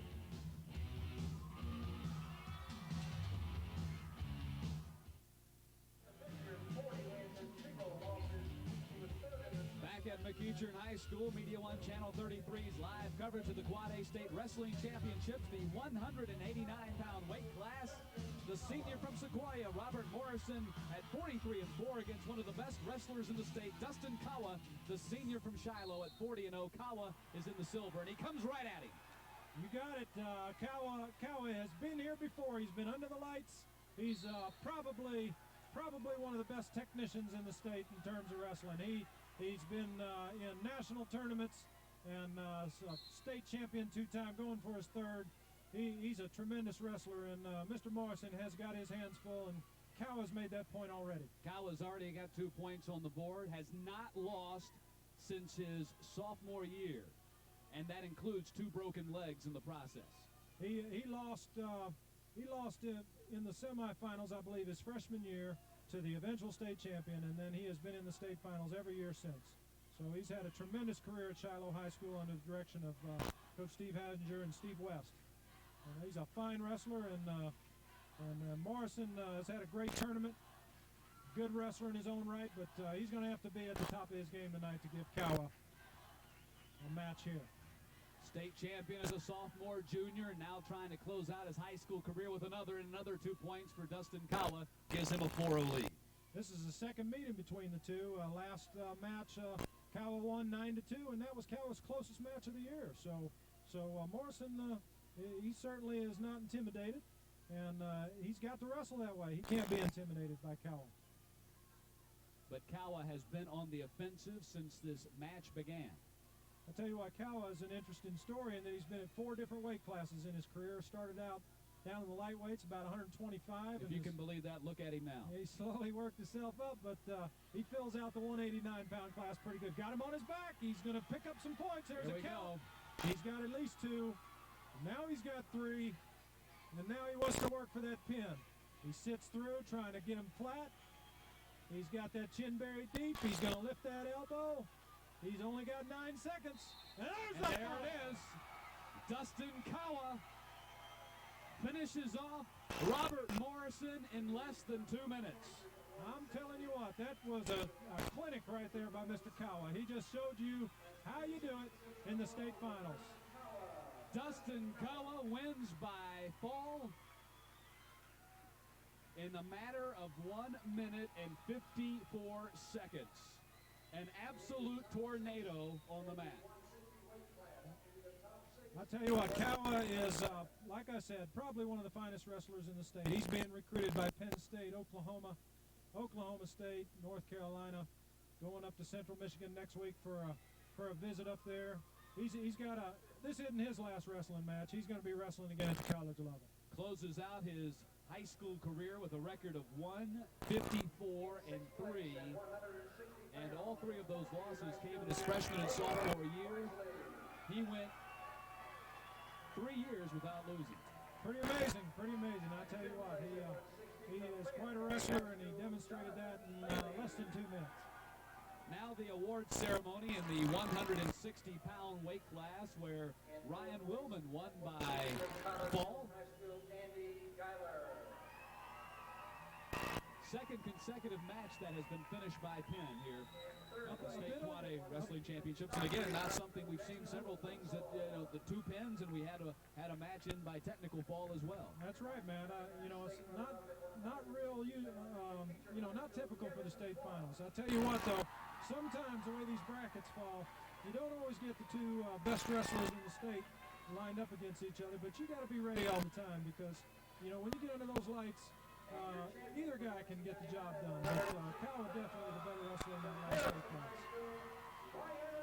And there's your state champion in the 160-pound weight class. An absolutely fabulous season for Ryan Willman as he closes out his junior year, 56-1, and tops it off with the state championship medal. When we come back, we'll wrestle in the 119-pound weight class as the state Quad A championships continue in just a moment.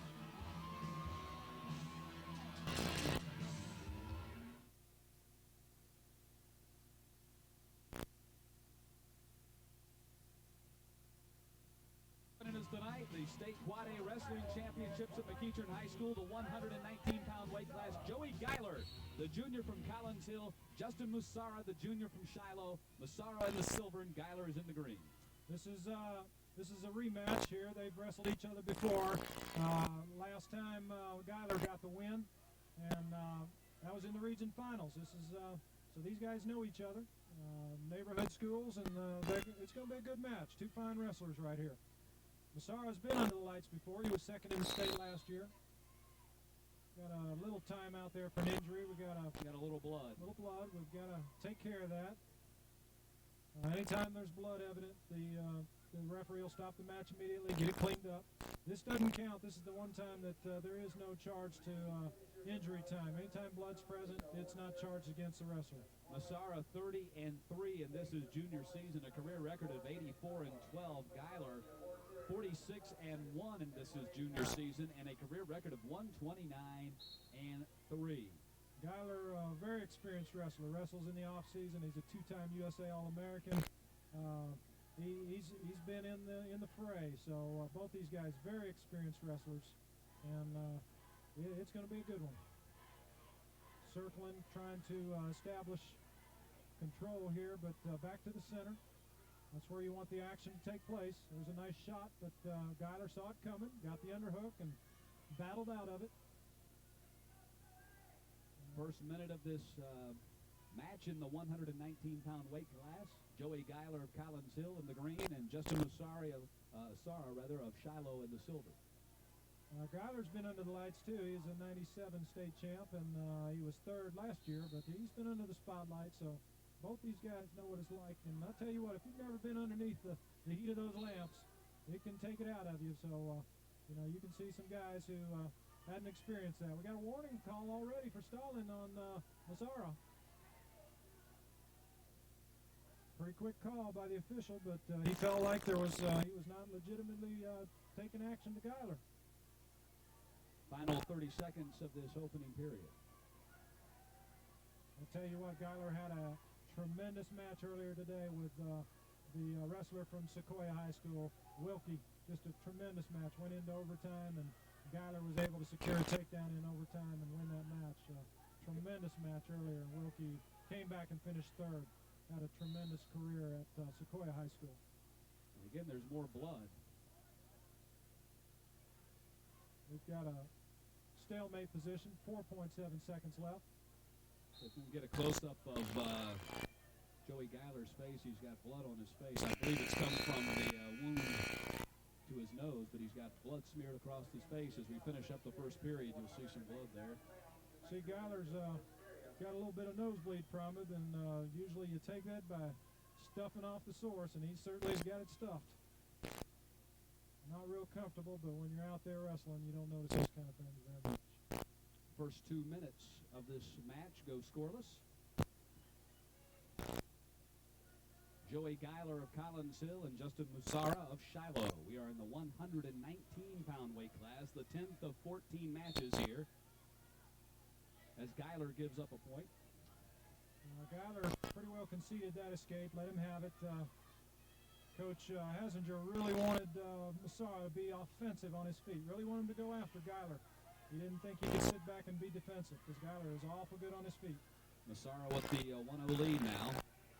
A lot of backing up on Musara's part, and there's a warning. There's another, that's a penalty. That's a stalling call. Match is tied.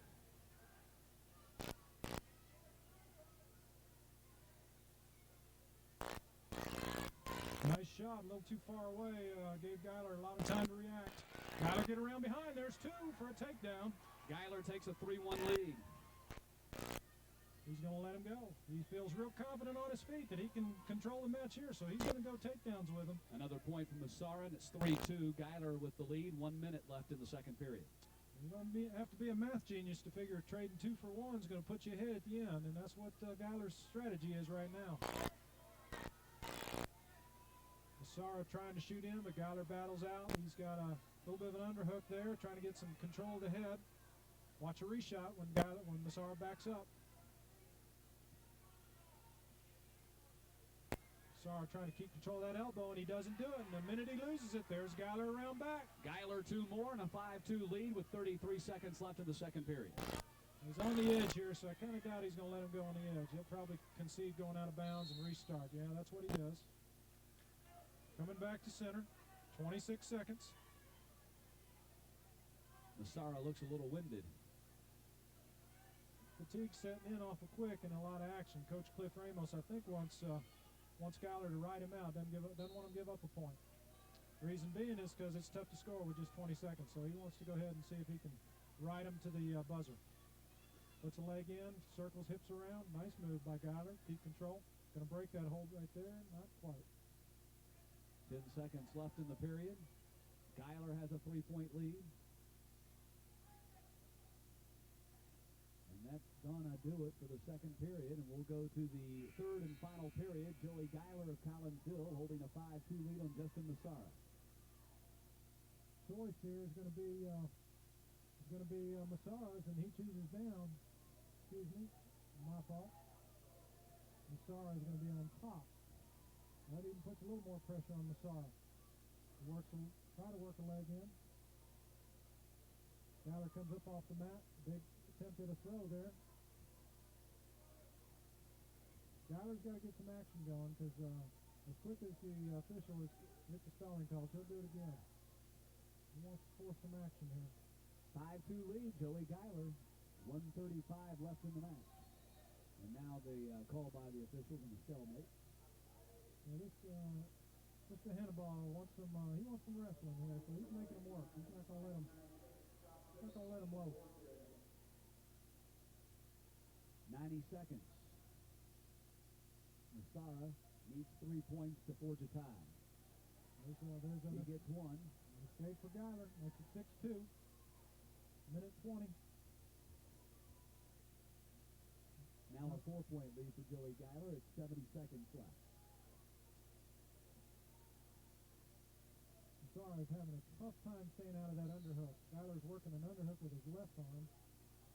When he works that hook, it's awful tough for Massara to get in on a leg. He's got to circle away from that, try to bring the elbow down and stay out of that hook.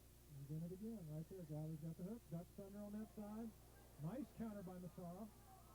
No points scored yet because Geiler's got that leg right there. Massara working on 2 here, trying to get the 2. Still no control. He's not going to let him sit there long. He'll still make it pretty quick because there's only 45 seconds to go. There's a stalemate call. Massara looks like he's in agony. He's really gasping for air on the mat. Yeah, it's a wonderful feeling, I'll tell you. You can't imagine. Try to get some air in those lungs and knowing that you only have 35 seconds left to try to come back from a 6-2 deficit. Hard to describe. But I'll tell you what, those are 2 finely conditioned athletes. They put in a lot of time in the practice room, a lot of time out running. This is their 5th match in less than 48 hours. And we're now down to 12 seconds left in this match. And Joey Geiler with the 6-2 lead. Now within 10 seconds of the state championship. It will be his second. 2 more for Joey Geiler, and that's going to do it. Joey Geiler, the junior from Collinsville, the state champion in the 119-pound weight class, defeating Justin Massara of Shiloh 8-2. I'll tell you what, young man from Collinsville, Mr. Geiler, really, he didn't even let up. Even there with 4 seconds, he's still working for points and had the match in hand, but he wasn't content. That's a great job by Joey Geiler, and a state champion for a second time with another year to go. So he's got a chance to be a 3-time state champion. A state champion in 1997, and now again here in 1999 as he runs his career record to 130-3. That was his 47th win of his junior season, and he'll be back to defend his title as a senior. Time now for the awards ceremony in the 189-pound weight class. As you saw at the end of the match there, and Joey Geiler is stealing things away. So state placer from Beach High School. Haven't had wrestling real long, so that's a tremendous accomplishment by the young man from Beach. Dustin Kawa was the state champion in the 189-pound weight class, and I guess what was, well, it's a toss-up. It was a great match, but I think that might have just been the most impressive match as far as just coming out and taking care of business. But Lillman, the kid from Harrison, had a pretty impressive match, too. That was a big win for Ryan, and certainly Dustin showed why he's what he is. Those are two good matches and big wins for both those young men.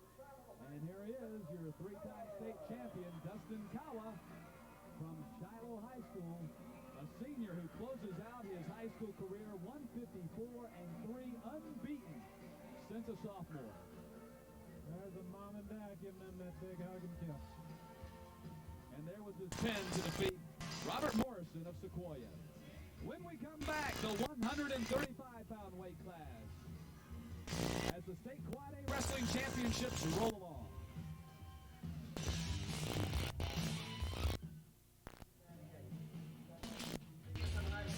At McEachern High School, Matt Stewart, Gordon Prince, the 135-pound state championship. Chuck Bailey, the junior from Harrison, against Sonaris Peacock, the junior from Stevenson. This is the third meeting between the two, and Peacock has won both of the first two matches, so Bailey knows he's got his hands full, and I talked to his coach, Coach Hagan. He said he can't get behind. He's got to not rely on a big move. He's not a big move kind of wrestler, but he's got to stay basic and keep the match close and hope that conditioning comes through for him in the end. Peacock in the black and Bailey in the white. Peacock, real tough on his feet. He's a tremendous athlete and real good on his feet. Hard to score on. You're going to see some athleticism out of him, I'm sure, in this match. A three-time region champion, third in the state a year ago. Right now, both wrestlers kind of feeling each other out, being real cautious. Nobody taking a real big chance. And if they don't do something quick, they might get hit for stalling both of them, simultaneous stalling. That can happen if the referee doesn't feel they're taking any chances. Inside the final minute of this opening period. There's a little fireman, but near the edge and easy to get out of bounds.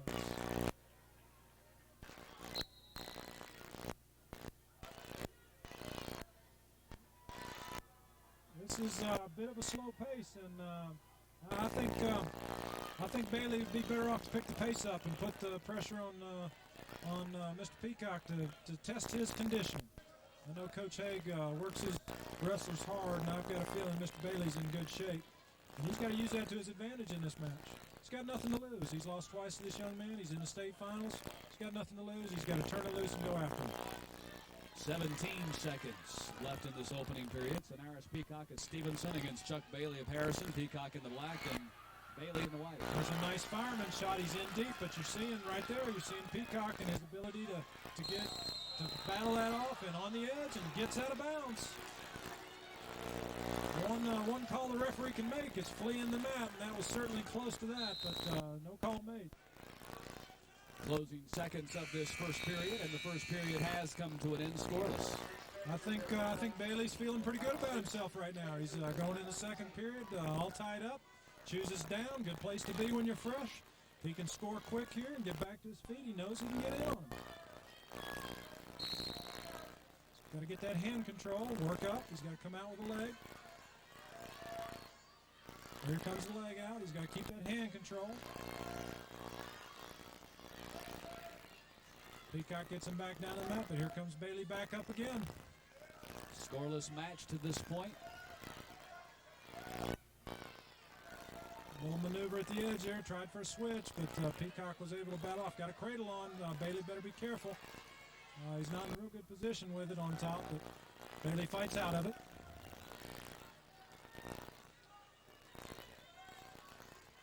Again, I think Bailey's got to really push the pace, and he's got to get it going.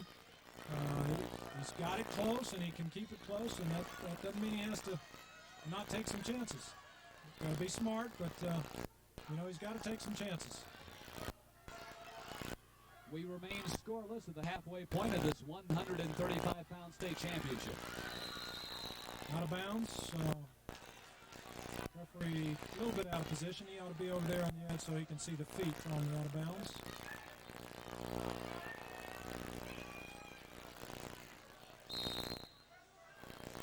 Sanaris Peacock of Stevenson in the black and Chuck Bailey of Harrison in the white. Both of them juniors. Final minute of the second period and scoreless in the 135-pound state championship. Bailey keeps working up to the mat, but he loses hand control. You see he's got a hold of Sanaris' hands there. That time he kept hand control, and that's why he got away. And 1 point awarded to Chuck Bailey as he scores first in this match and takes the lead. You gotta control your opponent's hands, or he'll control yours. So Bailey finally did it, and that's why he got his escape. 32 seconds. He doesn't want to give up any points here. If he can go into the third period with a 1-0 lead, he's in the driver's seat. Got no warnings for stalling yet, so that's an advantage. Could be for either wrestler when it comes down to the wire. Approaching 10 seconds left in the second period. Bailey's got to be real careful here. Sanaris is quick, and he can score in a hurry. Got to be careful. Got to be careful. And time runs out on Sanaris Peacock as we have now completed 2 periods, and Chuck Bailey will take a 1-0 lead on Peacock into the final period. Peacock's choice going in third. He chooses down, as you would guess. He's going to work for one, try to get to his feet. Bailey has got to ride him and got to work to try to turn him. If he doesn't work to turn him, that referee will hit him for stalling. Bailey is in a good position right now. Peacock is probably not used to being down in the third period. When you got a 34-3 record, you probably haven't been losing too often in the third period. Got him down flat. It's tough to do anything when you're down there. Bailey is tough on top. He works the shoulder, works the head. You'll see he'll extend that elbow out. He'll work that half in right there. Right there's tough. He's going to slip out of that. Peacock trying to escape. 1:15 left in the match. Bailey a 1-0 lead. Bailey back on top though. Bailey he's got to be careful because he's getting his hips a little bit too far out front, and Peacock can kind of go out the back door if he can get a little bit of elevation. Under a minute. Bailey remains locked on Peacock. He's got him broken down flat. If he can get his arm free, he can come back to working that half. There it comes. Working that elevator. If he can get up underneath and power half it, he's got a chance to turn him over. 40 seconds. Bailey a 1-0 lead. Bailey strategically has wrestled a great match. He's done exactly what he had to do, and he's got 27 seconds. 27.1 to be exact. Chuck Bailey with the 1-0 lead on Sanaris Peacock. And Peacock is moving slow. That's that conditioning factor that Bailey had to use to his advantage. You got to stop this explosion here. Both looking for their first state championship. Now down to 22 seconds. Bailey remains locked on Peacock. Peacock trying to escape. 15 seconds. Conditioning is a factor in this match. 10 seconds. Bailey has got to try to stay in bounds because the longer he stays, the more time he eats up. Stalemate call. 5.3 seconds separate Chuck Bailey from his first state championship. Bailey has got 5 seconds to stop him from scoring. He needs to try to get an ankle, and that'll stop his first. There's the ankle. He got it. If he can lift, he's got to get his weight down. 3 seconds. Clock stopped with 3/10 of a second remaining, and Chuck Bailey is going to win his first state championship. He's got to go to that ankle. It's not over till it's over. There he goes. The ankle. And there it is. Big Chuck win. Bailey, the junior from Harrison High School, defeats Sanaris Peacock, the junior from Stevenson, 1-0 to win the 135-pound state championship. Condition and a factor in that match. Bailey is not even breathing hard. Mr. Peacock, his chest is heaving. The conditioning paid off. The difference in that match was the conditioning factor that the Harrison wrestler had versus a Stevenson wrestler. Bailey just locked on and just would not let him go. And the longer he rides him, the more energy is sapped from the bottom man. There's the escape by Bailey. That was the 1 point that was the difference in the match. And that was the only point in the match as Chuck Bailey wins his first state championship for Harrison High School. We move along to the awards ceremony in the 119-pound weight class. And the state championship for Joey Geiler of Collins Hill. So we take a look at the top 6 finishers. We've seen 11 matches so far and 3 more to go here in the state Quad A championships. Matt Stewart along with Gordon Fritz, and we hope you've enjoyed our live coverage of the state Quad A wrestling championships, and we've still got several very good matches yet to be held here on the mat at McEachern High School. This has really been great. Hopefully the viewers out there are getting a taste of wrestling, amateur wrestling. This is the wrestling you spell with a W, not an R. And this is the only R in this wrestling that stands for real, folks. And these kids work hard, and hopefully you're seeing what it's all about. There's your champion. Joey Geiler of Collins Hill, the junior. He'll be back with his 130th win of his career and his 2nd state championship. Back with the 215-pounders when the state Quad A championships continue from McEachern after this timeout.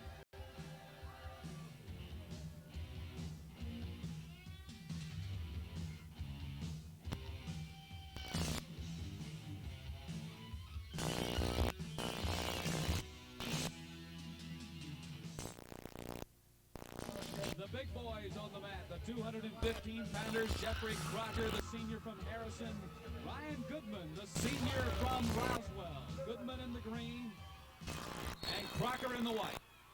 All right, we've got some strong young men right here. These are 2 excellent wrestlers.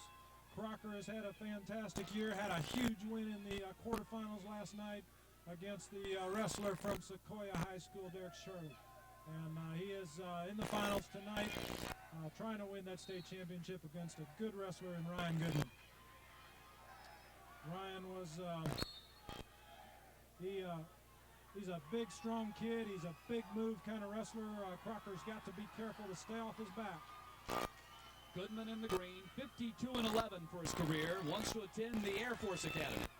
Talked to Coach Brian Haig, and he said the strategy was that he really needed to just keep the lead. He didn't want to get behind because Crocker is not a big move kind of wrestler, and a need for a big point's not kind of in his forte. So Coach Haig wanted to get a lead and hold on to it. Brad Lowe, Mike Bostic, the officials for this 215-pound match, the 12th of 14 here at McEachern High School. A little action there on the edge, but sometimes that circle can get short and get out of bounds and avoid a takedown. Minute into the first period, no score. Goodman's got a head and arm there. Nice struck by Crocker for a takedown in 2 at the edge. Crocker takes the 2-0 lead. Crocker did a real nice job of working out of that head and arm, shucked him on by, and scored 2. He's got that lead that Coach Haig wanted. Now he's got to avoid the big move. 43.8 seconds remaining in this opening period. Jeffrey Crocker, 52-5 his senior season, with the 2-0 lead on Ryan Goodman.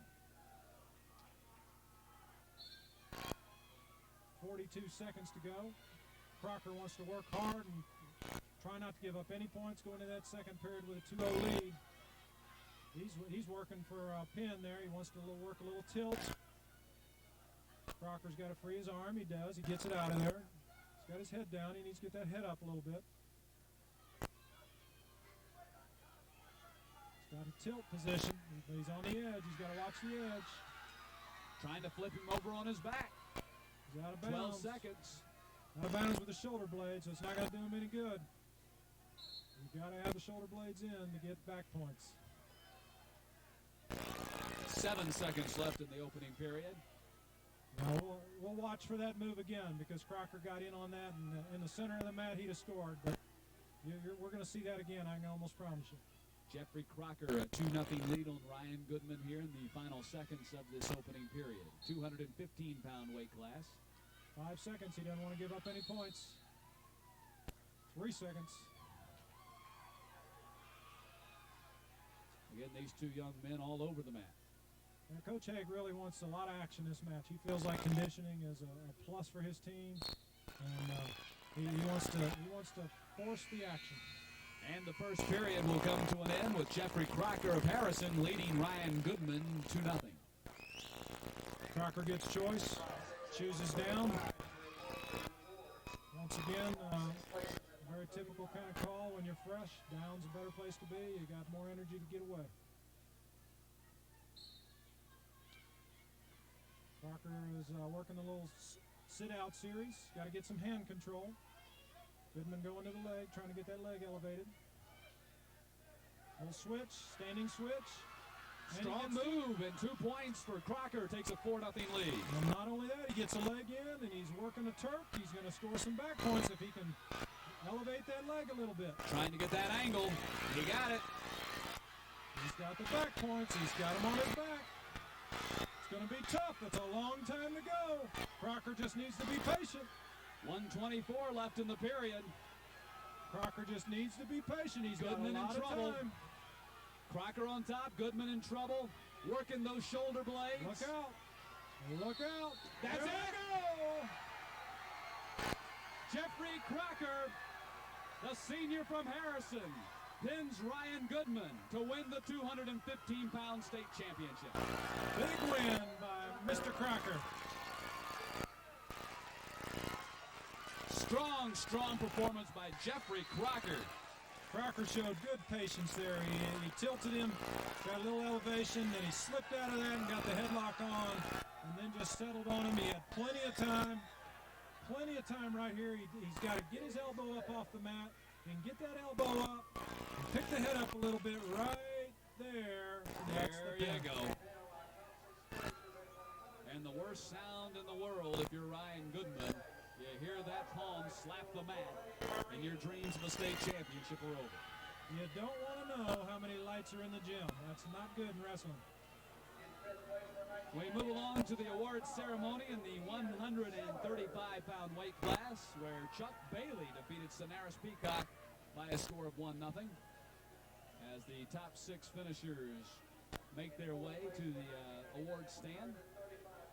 A fine wrestler from South Cobb, Mr. Ian Sellers, a state placer.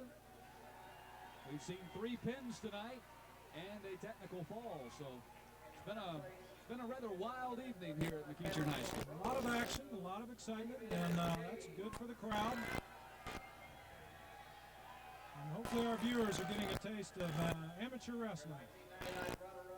Sonaris Peacock, the runner-up in the 135-pound weight class, now makes his way to the awards podium. A junior from Stevenson High School. He'll be back.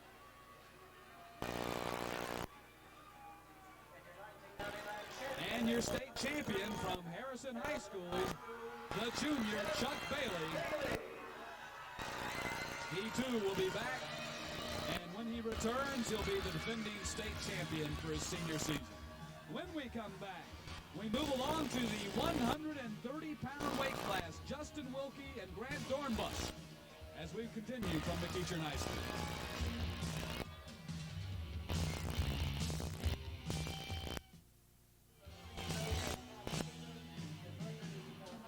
We are at McEachern High School. We move along to the 13th of 14 state championships here.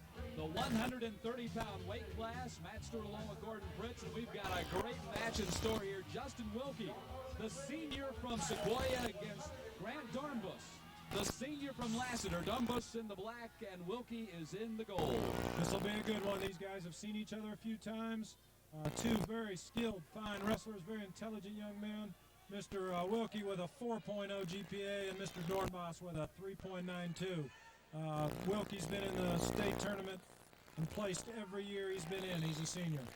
And he's looking for his first state championship. He is the older brother of Wyatt Wilkie by 1 minute. They're fraternal twins, and Wyatt was defeated earlier in the tournament. Wyatt lost a hugely close match, went into overtime and lost in the semifinals this morning, but came back and helped his team out winning the state championship by earning 3rd place in his weight class. Justin's brother Wyatt has won 2 state titles, so Justin here in this senior season trying to pick up 1 for himself. There's Wyatt in deep, Justin in deep on a leg, and he's got it up. Dornbos is fighting it off. If he can get that foot down like he does, he can battle out of there. Good job by Dornbos. He was in a tough position. First minute of this 130-pound state championship. This is the 3rd meeting between these 2 wrestlers, and Wilkie has won them both. Last match, I believe, was 3-1, so this ought to be a close one.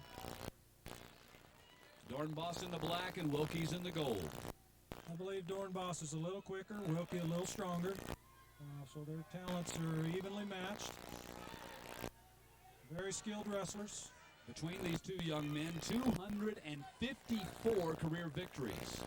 Number 255 combined for one of these guys going to be very special tonight. Nice duck under by Wilkie. Gets a quick 2. Wilkie takes the early lead. There's a little standing Granby roll by Dornbos, but off the mat, no score. 13.7 seconds left in this opening period. Talked to Coach Day before the match, and he thought that if Dornbos could get in a couple of flurries, he could come out on top, and if the pace gets slowed down, he didn't feel like that was his advantage. So he wants a lot of action. And the opening round concludes with Justin Wilkie leading Grand Dornbos 2-0. We need the top 6 places at 2:15. We need the top 6 places at 2:15. These 2 young men could not only wrestle for a state championship, perhaps could get into an intellectual debate for a state championship. Justin Wilkie a 4.0 GPA, and Dornbos at 3.92. Well, that's certainly true, and be quite honest with you, Matt, that's not unusual. These wrestlers have to be intelligent young men because of the nature of the sport, not only the conditioning factor, but learning all these moves. They work hard every day in practice, learning new moves, perfecting technique. My college coach used to say wrestling is not a sport, it's a science. And when you're dealing with leverage points and fulcrums and all this, it does become a science. So 2 intelligent young men, and that's a plus in this sport.